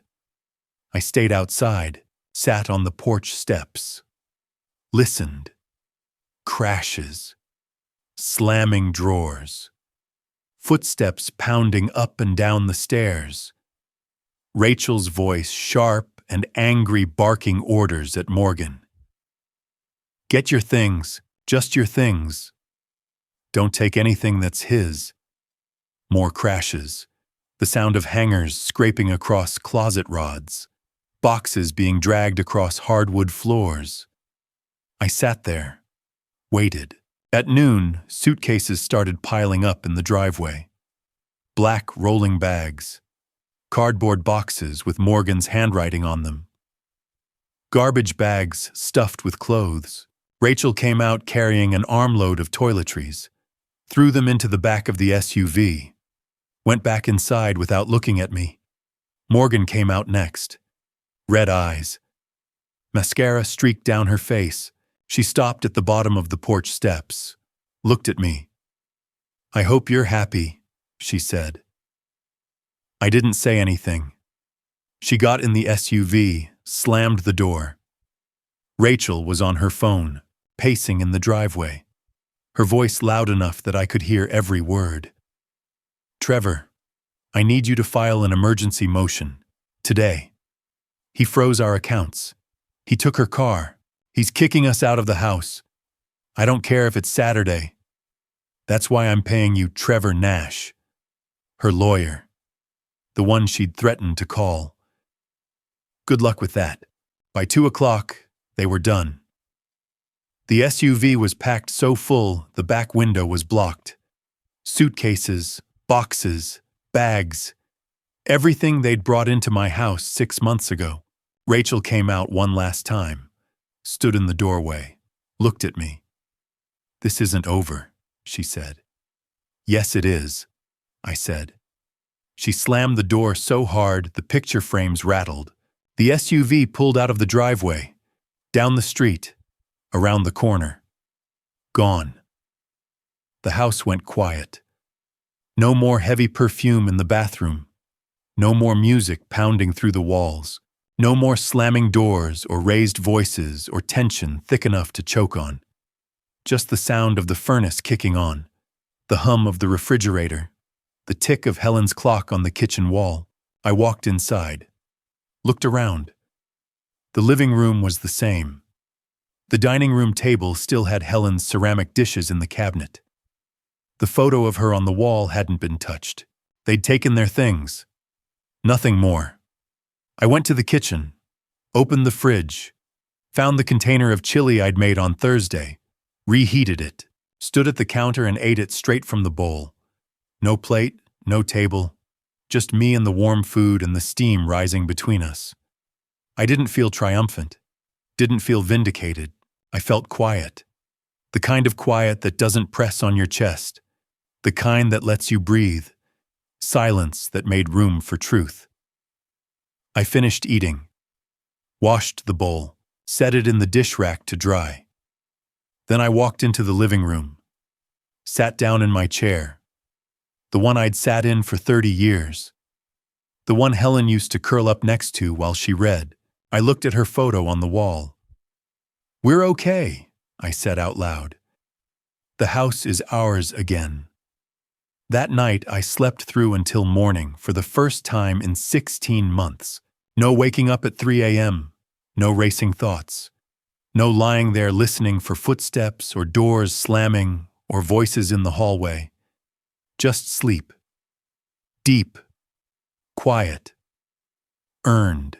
When I woke up on Sunday, sunlight was coming through Helen's curtains. The ones she'd made herself because she couldn't find the right color in stores. I got up, made coffee, stood at the kitchen window looking out at the backyard. The grass needed mowing. The fence needed a coat of paint. The gutters probably needed cleaning. Normal things. The kind of things I used to do on weekends before Rachel. Before Morgan. Before I'd let grief make me desperate enough to believe that loneliness was worse than being used. I'd forgotten what peace felt like. But I was starting to remember. 2 weeks of peace. 2 weeks of sleeping through the night. Of coffee in Helen's kitchen. Of quiet mornings and empty evenings that didn't feel empty anymore. 2 weeks. Then the lawsuit hit. The process server showed up on a Thursday afternoon. Knocked on my door while I was fixing the loose hinge on the back gate. Handed me a thick manila envelope. Daniel Fraser. That's me. You've been served. He walked away. I stood there in the driveway holding the envelope. My name typed across the front in bold letters. I opened it. Rachel Daniels v. Daniel Fraser, Circuit Court. Kent County, Michigan. Complaint for financial abuse. Emotional distress and unlawful termination of support to dependent minor damages sought 150. Wojo0. I read it standing there. Every word. Rachel was suing me for financial abuse, for cutting off Morgan's support without warning, for abandoning a dependent minor child without resources, for causing severe emotional distress and psychological harm. The complaint said I'd maliciously terminated Morgan's tuition phone service and car insurance, that I'd weaponized my financial control to punish an innocent child for her mother's alleged misconduct. Alleged. Like the $42,000 in credit card fraud was just an allegation. Like the forged signatures and the fake engagement photos and the notebook full of schemes were just misunderstandings. I called Douglas. He laughed. Not the happy kind. The dark kind. The kind that means someone just made a huge mistake. Come to my office, he said. Now. 20 minutes later, I was sitting across from Douglas Freeman in his law office downtown. The lawsuit was spread out on his desk between us. He'd already read the whole thing. Was making notes in the margins with a red pen. This is desperate, he said. And sloppy. What do you mean, Morgan's 19, Douglas said. He circled something on page 3. She's a legal adult, not a dependent minor. The entire foundation of this lawsuit is wrong. He flipped to page 5. And this claim about financial abuse that requires a legal duty of support. Step-parents have no legal obligation to support adult stepchildren. None. Especially when the step-parent relationship was based on fraud. He kept reading, shaking his head. Trevor Nash filed this aggressively but did almost no research, Douglas said. He's throwing everything at the wall hoping something sticks, but none of it will. So what do we do? I asked. Douglas leaned back in his chair, steepled his fingers. The way lawyers do when they're about to enjoy themselves. We go to war, he said. He pulled out a fresh legal pad, started writing. First, we file a motion to dismiss most of these claims. Morgan's an adult. No duty of support. Financial abuse doesn't apply. That gets rid of 80% of the case. He kept writing. Second, we counterclaim. Fraud. Identity theft. Civil claims not just criminal. Unjust enrichment. Conversion of property. We demand full restitution. $42,000 in credit card fraud. $55,000 in diverted paychecks. Legal fees, interest, Punitive damages. How much? I asked. We'll ask for 200,000, Douglas said. We won't get that much, but it sends a message. He flipped the page. Third discovery. We force Rachel to produce records. Bank statements, phone records, email, every transaction, every lie. We depose her under oath. We depose Morgan under oath. We make them explain every single dollar. And fourth, Douglas said, looking up at me, we subpoena Morgan's phone, the one you were paying for, the one with 16 months of text messages planning this whole thing. Trevor Nash doesn't know we have that journal. He doesn't know what's coming. My phone rang. Susan Miller. I put her on speaker. Daniel, it's Susan. I'm calling with an update. The forensic accounting came back. We've traced all $42,000, every transaction, every Venmo transfer, every hotel charge. It's all documented. And, I asked, and the digital forensics recovered deleted messages from both Rachel's laptop and Morgan's phone. They thought they'd erased them. They didn't. We have everything. Douglas was smiling, the scary kind of smile. There's something else, Susan said. Her voice got quieter. We ran a deeper background check on Rachel, found another marriage. Ohio, 2008 to 2011. I felt my stomach drop. Same pattern, Susan said. Married a widower, drained his accounts. He discovered the fraud and divorced her. There was a civil judgment against her, $18,000. She never paid it. She just moved. How many, and I asked, how many times has she done this? Daniel, you're not the first, Susan said. You're the third we've found. There might be more. I sat there, trying to process that. 3 men, maybe more. All of us widowers, all of us lonely, all of us thinking we'd found a second chance. The criminal charges are finalized, Susan said. Rachel Palmer Daniels' felony identity theft, felony fraud forgery. Morgan Daniels' conspiracy accomplice to identity theft. Grand jury indictment comes next week. Both of them are facing prison time. How much time? I asked. Rachel's looking at 3 to 5 years if convicted. Morgan being a first offender, probably 18 months to 2 years. But that's if they're convicted. They might take a plea. Douglas made another note. When's the arraignment? He asked. Next Thursday, Susan said. 1 week before the civil trial. Judge will set bail. I'm recommending no travel surrender of passports. Flight risk is high given her history. Good, Douglas said. That helps us. Susan hung up. Douglas closed his legal pad, looked at me. This shows a pattern, he said. Premeditation, calculation, a history of predatory behavior. Rachel didn't just commit fraud against you. She's a serial offender. That changes everything. He stood up, walked to his window, looked out at the street below. The civil trial is set for Thursday, March 15th. Kent County Circuit Court, Judge Eleanor Montgomery presiding. She's fair, she's thorough, and she absolutely hates fraud cases. Douglas turned back to me. Rachel picked the wrong judge. 3 weeks passed after the confrontation at Grand Valley. 3 weeks of the house breathing again. 3 weeks of Daniel sleeping through the night without waking at 3 in the morning. 3 weeks of peace like the most precious gift after 16 months of chaos. Ruth Collins cooked meals for Daniel. Eugene Porter came by to fix the truck and replace the tires Daniel hadn't gotten around to all winter. Walter Fraser stopped by every afternoon with coffee and the quiet presence that felt like Helen used to feel. They didn't ask too many questions. They were just there, and that was what Daniel needed most. He cleaned the house in ways he hadn't been able to since Rachel and Morgan moved in. He repainted the bedroom, fixed the porch Helen had loved, rehung the photos of Helen that Rachel had taken down and hidden somewhere.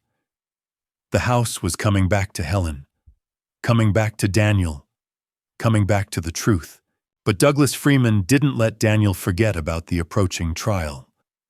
They met 4 times over 3 weeks to prepare.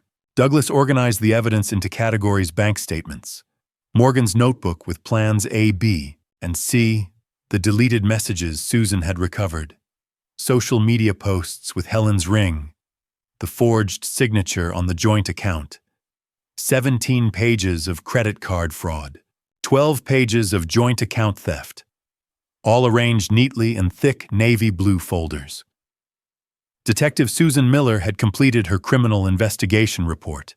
Ernest Williams prepared his testimony about the fraudulent transactions. Rachel's ex-husband from Ohio agreed to testify via video about a similar scam in 2010. Walter, Ruth, and Eugene were ready to testify about how Rachel and Morgan treated Daniel, about that fateful dinner, about the phrase, checking account with a pulse, that no one in that room could forget. On March 14th, the day before the trial, Daniel's phone rang at 6 in the evening. Unknown number. He answered, Daniel Fraser. A woman's voice, low, slightly trembling. This is Pamela Daniels, Rachel's sister. Daniel stood still in the middle of the kitchen. Pamela. He'd heard Rachel mention this sister a few times. They weren't close. Pamela hadn't come to the wedding. I'm listening, Daniel said. There was a long exhale on the other end of the line. I don't know how to start this, Pamela said. But you need to know this before you walk into that courtroom tomorrow. Daniel sat down. Rachel bragged at Christmas, Pamela said. Her voice was tight, angry. She called you desperate and stupid. She said she'd planned it from the beginning. Take the money, get divorced, then claim abuse to squeeze you for more. Morgan knew everything. They laughed about your wife's ring box, called it dead lady jewelry. The kitchen spun around Daniel. He gripped the phone tighter. And why are you telling me this? Daniel asked, his voice hoarse. Because it's right, Pamela said. I should have said something sooner. When you sent the subpoena to Trevor Nash, they called me, told me I had to testify for Rachel. But your lawyer, Douglas Freeman, also called.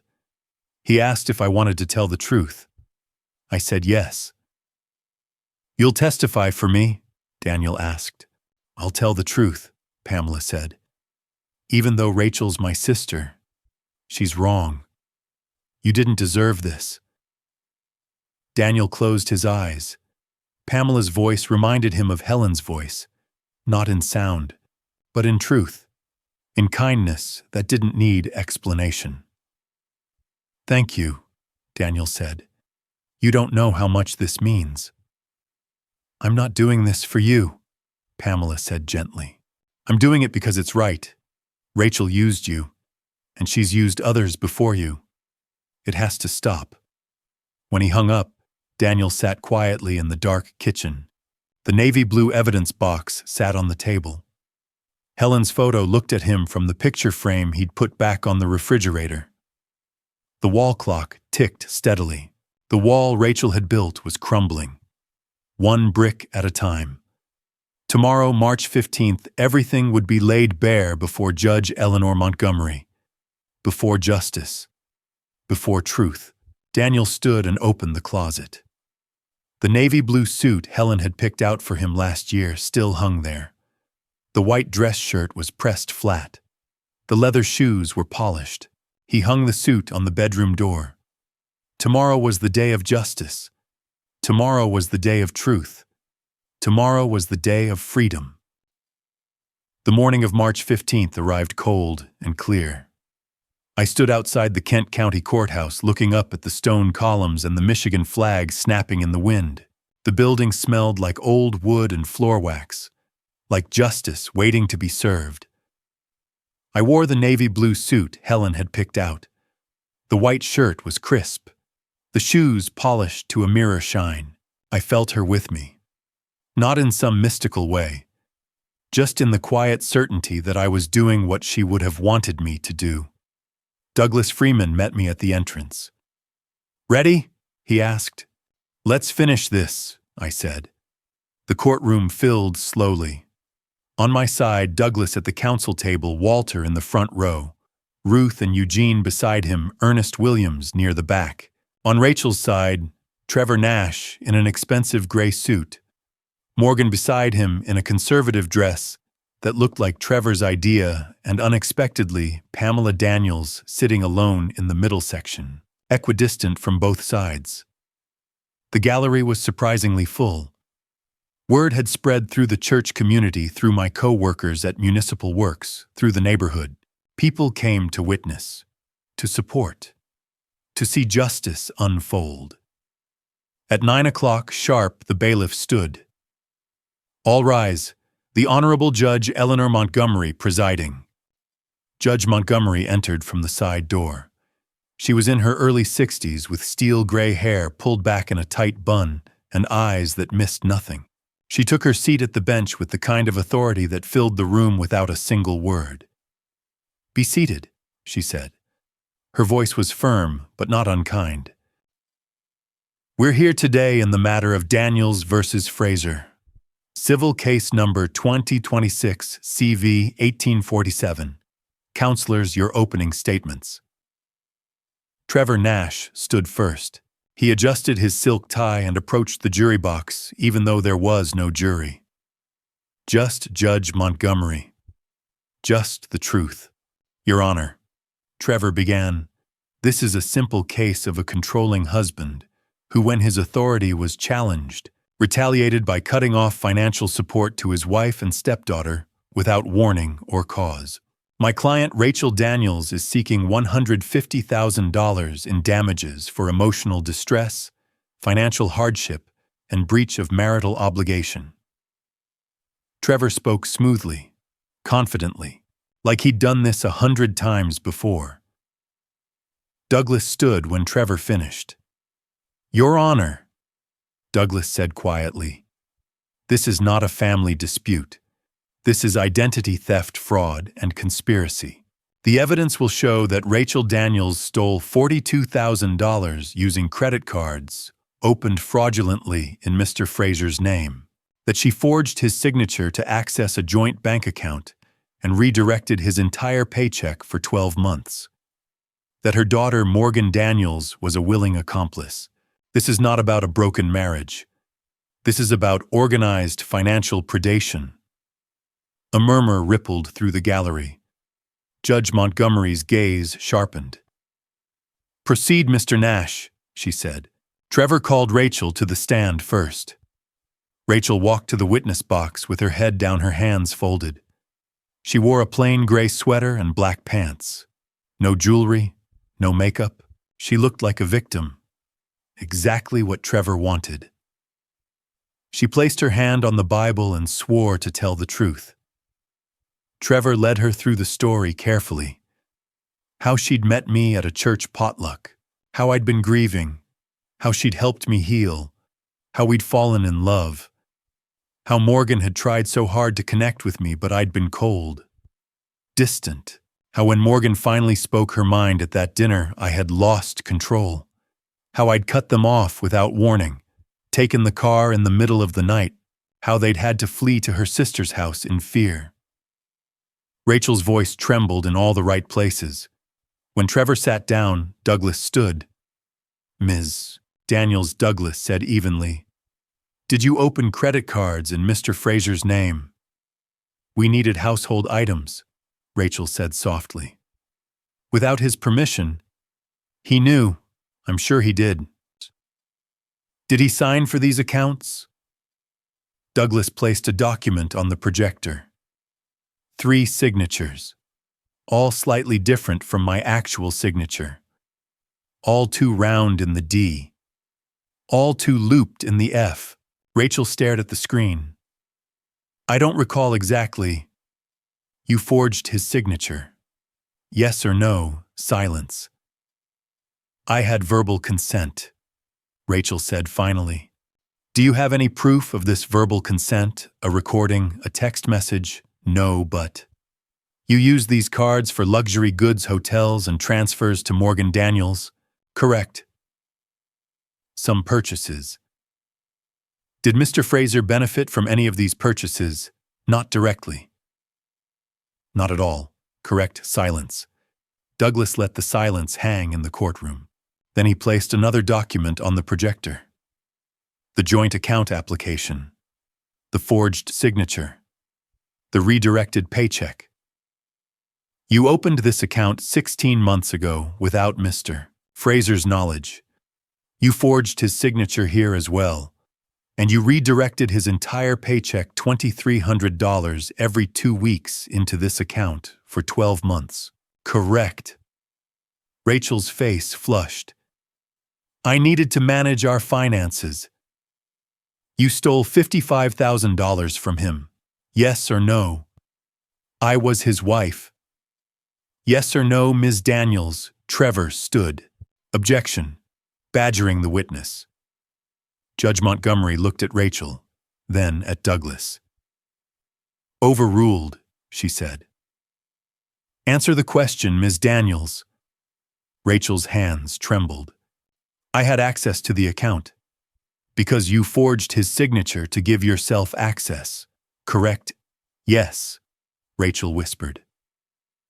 I have no further questions, Douglas said. Rachel stepped down from the witness stand.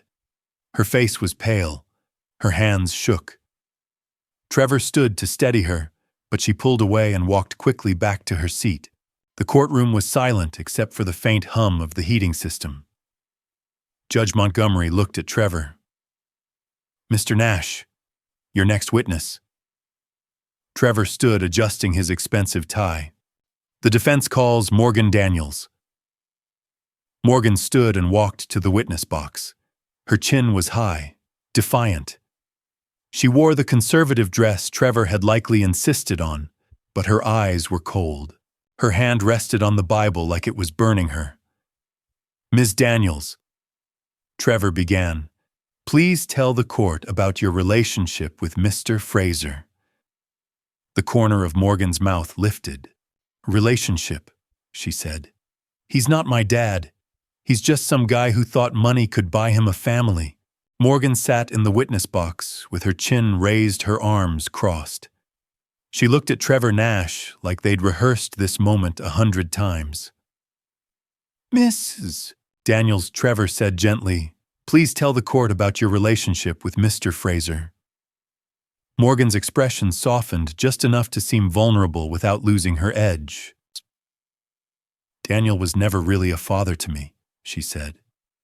He controlled everything, made me feel like I owed him for every meal, every ride to campus, every breath I took in his house.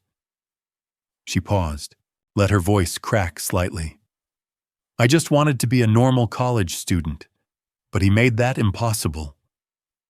And when he took your car, Trevor prompted. It was cruel, Morgan said, her voice rising now. Angry. I had to drop out of school. I had no way to get to class. No way to work. He destroyed my future because I spoke my mind at one dinner. Trevor nodded sympathetically and sat down. Douglas Freeman stood.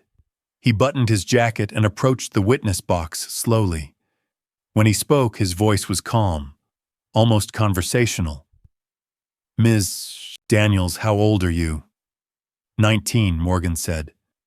Legally an adult. I guess. Does Mr. Fraser have a legal obligation to pay your tuition? Morgan's jaw tightened. He married my mom.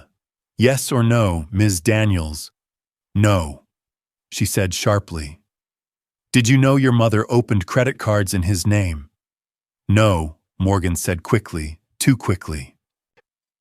You didn't know.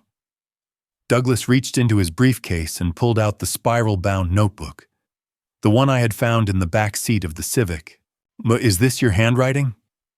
Morgan's face went pale. Where did you get that? Douglas opened the notebook to a marked page and held it up for Judge Montgomery to see. Let me read this aloud, Douglas said. Plan A, make the old guy lose it. If he grabs me, call the cops. Mom gets the house. The courtroom erupted in murmurs. Judge Montgomery's gaze sharpened. Morgan's voice rose. That was just venting. Venting, Douglas said. Or planning. It didn't mean anything. Douglas flipped to another page. Plan B, claim injury, fake a fall down the stairs, blame him. Sue for damages. He looked up at Morgan. Still just venting. Morgan's hands gripped the armrests of the witness box. You're twisting everything. Douglas placed the notebook on the projector. Page after page appeared on the screen. The courtroom watched in silence as Morgan's words filled the room. This old dude trying to bond is cringe-aff. How much more can we drain before he catches on? Just play nice at dinner. Need him calm for 6 more months. Easiest money we've ever made. LOL. Douglas let the messages sit on the screen. Let the room absorb them. Then he turned back to Morgan. Did you write these messages to your mother? They were jokes, Morgan shouted. Jokes, Douglas said quietly. Miss Daniels, did you take the engagement ring that belonged to Mr. Fraser's late wife Helen and post photos of it on social media? I didn't know it was hers. Douglas placed a screenshot on the projector. Morgan wearing Helen's ring, smiling, making a peace sign. The caption at the bottom in Morgan's handwriting, fake proposal pics for social media LOL. You didn't know, Douglas said. Or you didn't care. Morgan's face flushed red. That ring was just sitting in a drawer. She's been dead for years. The courtroom gasped. Even Trevor Nash closed his eyes. Douglas let the silence hang. I have no further questions, he said. Morgan stepped down from the witness box, her face blotchy with anger and humiliation. She didn't look at me. Didn't look at anyone. She walked stiffly back to her seat beside Rachel and stared at the floor.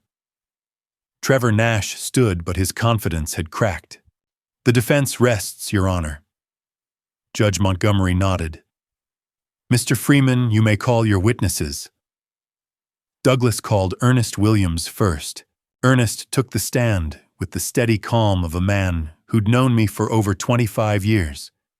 He testified about my spotless financial record, about the discovery of the fraudulent accounts, about the 17 pages of credit card statements and 12 pages of joint account theft.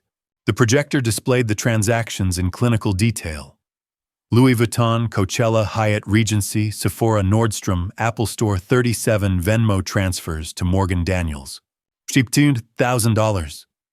Ernest said, his voice quiet but firm. I've been a banker for 30 years. I've never seen anyone exploited this systematically. When Ernest stepped down, Douglas called Detective Susan Miller. Susan walked to the witness box in her dark suit and badge clipped to her belt. She was professional, precise. She explained the forensic analysis, the recovered deleted messages from Rachel's laptop and Morgan's phone, the IP addresses that matched my home router, the timestamps that proved premeditation, and then she delivered the bombshell. Ms. Daniels, Rachel Palmer Daniels, engaged in similar fraud in Ohio in 2010, Susan said.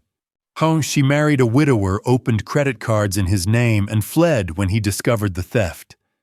There's an outstanding civil judgment against her for $18,000. Mitre, Fraser is the 3rd victim we've been able to confirm. The courtroom exploded. Rachel shot to her feet. That's not true. Judge Montgomery's gavel cracked like thunder. Sit down, Ms. Daniels. Rachel sat, but her hands were shaking. Morgan stared at her mother with something between shock and fury. Trevor Nash was on his feet. Objection, Your Honor. This is character assassination. Overruled, Judge Montgomery said coldly. This goes directly to pattern and intent. Sit down, Mr. Nash. Susan continued, methodical and relentless. She detailed the forensic accounting, the trail of lies, the coordination between Rachel and Morgan, the calculated exploitation of a grieving widower. When Susan stepped down, the courtroom was silent, except for the hum of the air system and the faint rustle of papers. Douglas stood. "Your Honor, I'd like to call one more witness." Trevor jumped to his feet. "Objection not on the witness list." "She contacted me yesterday, Your Honor," Douglas said. "This is newly discovered evidence." Judge Montgomery considered. Her eyes moved from Douglas to Rachel to the gallery where Pamela Daniels sat alone. "I'll allow it," Judge Montgomery said. Douglas turned toward the gallery. "The defense calls Pamela Daniels." Every head in the courtroom turned. Rachel's face went white. "No," she whispered. But Pamela was already standing. She walked to the front of the courtroom without looking at her sister once. Pamela Daniels walked to the witness stand with her shoulders squared. She placed her hand on the Bible, and her hand trembled, but her voice was steady when she swore to tell the truth. Rachel stared at her sister in horror. Douglas approached gently. "Ms. Daniels, please state your relationship to Rachel Daniels." Pamela's voice cracked. "I'm Rachel's sister, and I am so sorry." Rachel shot to her feet. "Pamela, don't!" Judge Montgomery's gavel cracked like a gunshot. "Order, Ms. Daniels, one more outburst, and you will be removed from this courtroom." Rachel sat trembling. Trevor put a hand on her arm, but she jerked away. Pamela took a breath and continued. "I knew what Rachel was doing to Mr. Fraser," she said. "At Christmas, she bragged about it. She laughed about how easy it was. Called Daniel desperate and stupid for marrying her. She told me the plan drained the money file for divorce claim abuse to squeeze him for more." The courtroom was utterly silent. "Morgan knew everything," Pamela said. "They planned it at my house, at my kitchen table." Her voice broke. "I should have said something. I'm sorry, Mr. Fraser." I nodded once. My face was calm, resolved. Trevor Nash stood. "Your Honor, this witness is—" "Sit down, Mr. Nash," Judge Montgomery said without looking at him. Trevor sat. Douglas turned back to Pamela. "Did Rachel tell you how long she'd been planning this?" "Since before the wedding," Pamela said. "She met him at that church potluck and saw an opportunity. A widower with a house, a pension savings. She said it was perfect." "And Morgan?" "Morgan was part of it from the start," Pamela said.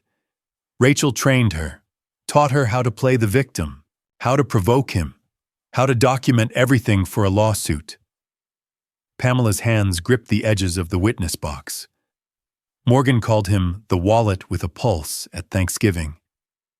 They both laughed. The phrase hung in the air.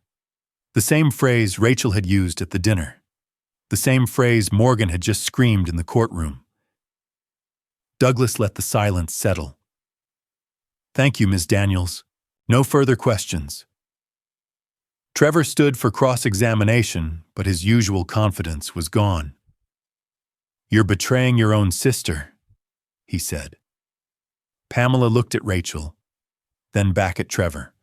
"She's not my sister anymore," Pamela said quietly. "She's a criminal." Trevor had nothing else. He sat down. Judge Montgomery looked at Rachel and Morgan. Miss Daniels, she said. "Do either of you wish to respond?"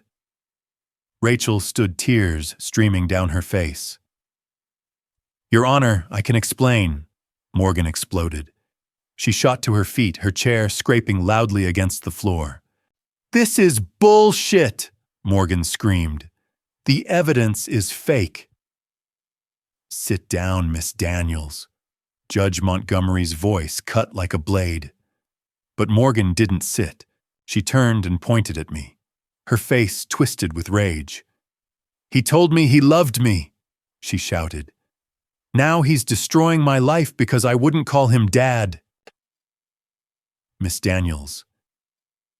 "He's a creepy old man who wanted to control us." Morgan's voice echoed off the wood-paneled walls. "We took some money, so what, he has plenty. He's a retired city worker. He doesn't need it." The bailiff moved toward her, but Morgan kept screaming, "I never wanted him as a father." She looked directly at me, her eyes full of venom. "You were just a wallet with a pulse." She grabbed the water cup from the witness stand and hurled it at me. It missed, shattering against the gallery railing. Two bailiffs grabbed Morgan's arms. She thrashed, screaming. Rachel was sobbing. "Morgan, stop, please. I hope old men like you die alone." Morgan screamed as they dragged her toward the door. The door slammed behind her. Her voice echoed in the hallway for another few seconds before fading into silence. The courtroom sat in stunned stillness. Judge Montgomery's gavel struck once. Hard. "Order!" She waited until the room was completely silent.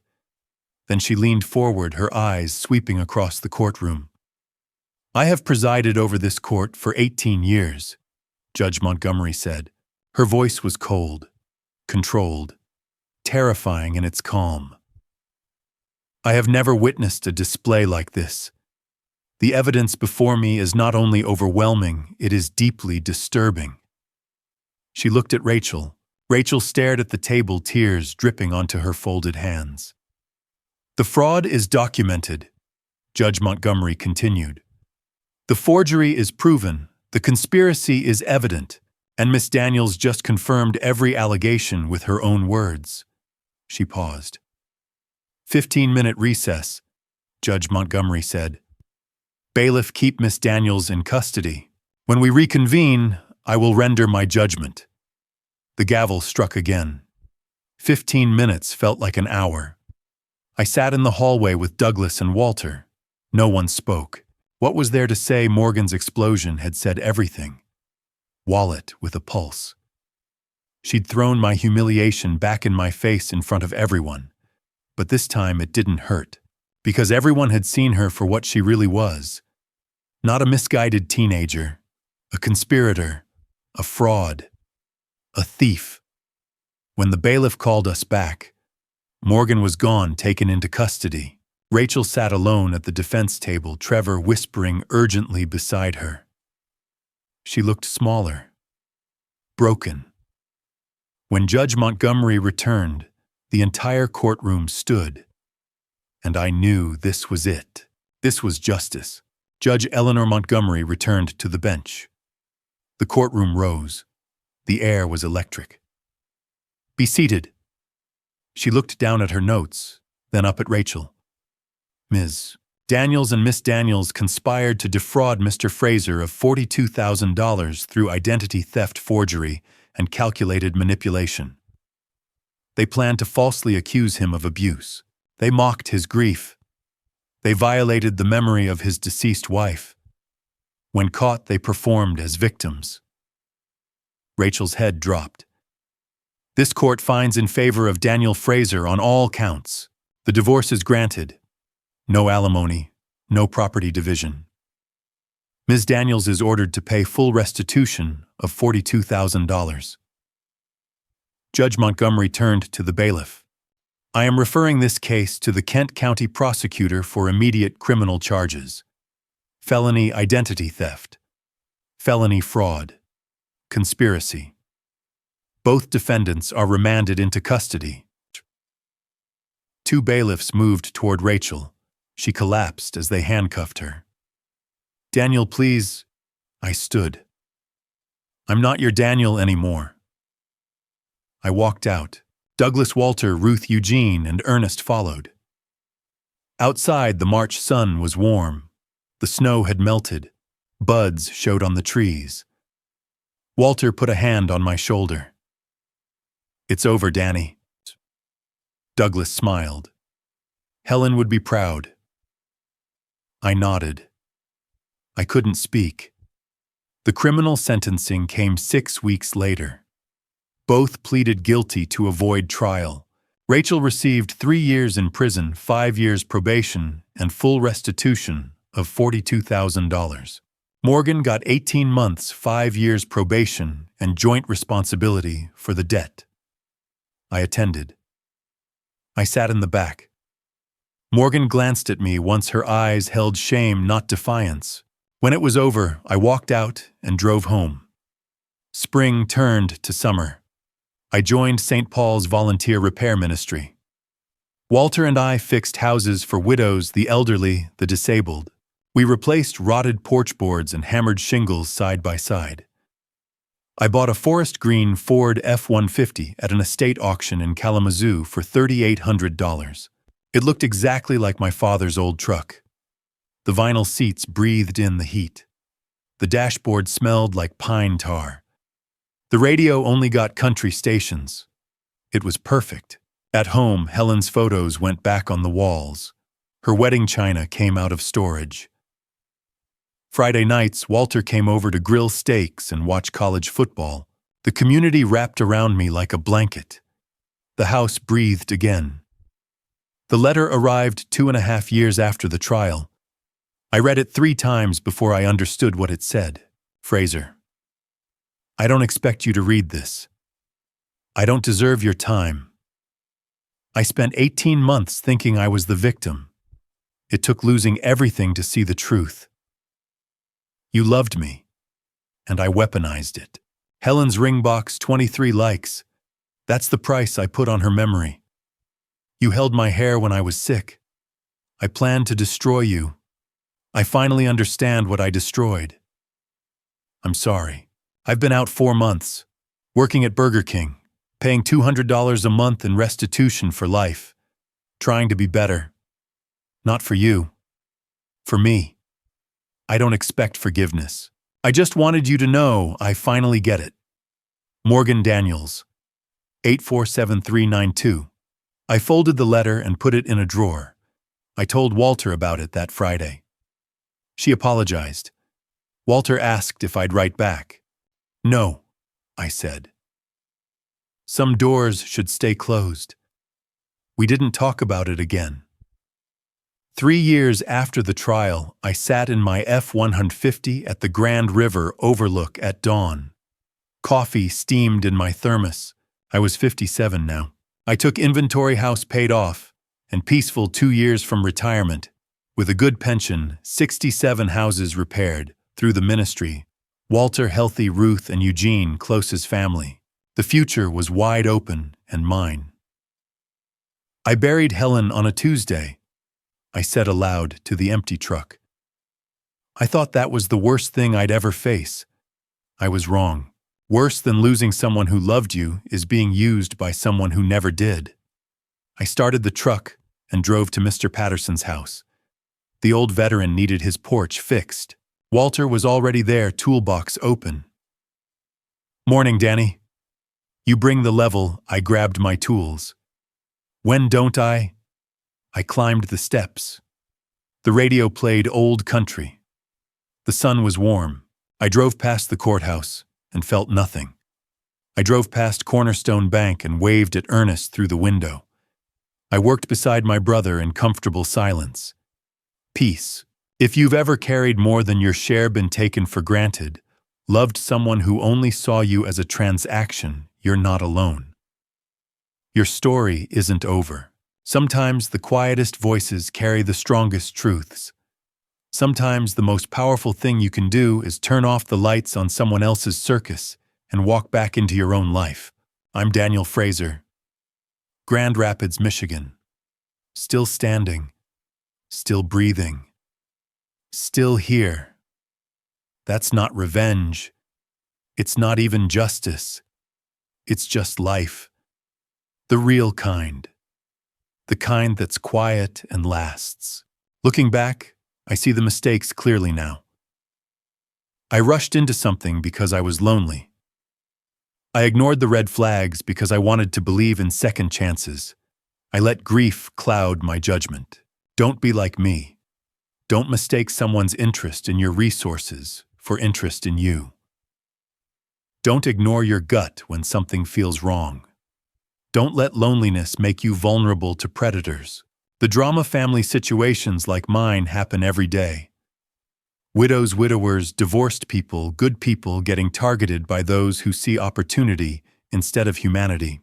This drama family nightmare taught me that love shouldn't cost you everything. Real family doesn't keep score. Real family doesn't plan your destruction at the kitchen table. God gave me the strength to stand up when I wanted to collapse. God put Walter, Ernest, and Douglas in my path when I needed them most. And God showed me that sometimes the most Christ-like thing you can do is set a boundary and walk away. The Bible says to be wise as serpents and gentle as doves. I learned that lesson the hard way. If you're in a drama family situation right now, if someone is draining you financially, emotionally, spiritually, please hear this. It's not too late. Document everything. Talk to someone you trust. Get a lawyer. Protect yourself. You're not being cruel. You're surviving. The peace I have now, it's worth every hard conversation, every courtroom appearance, every sleepless night. Because on the other side of that pain is freedom. I appreciate you staying with me through this entire journey. Drop a comment with the number 2. If you made it this far, I want to know who's really listening. Fair warning, what you just heard contains dramatized elements designed to teach real lessons. If that's not your preference, no hard feelings, find what serves you better. But if it resonated, share it. Subscribe.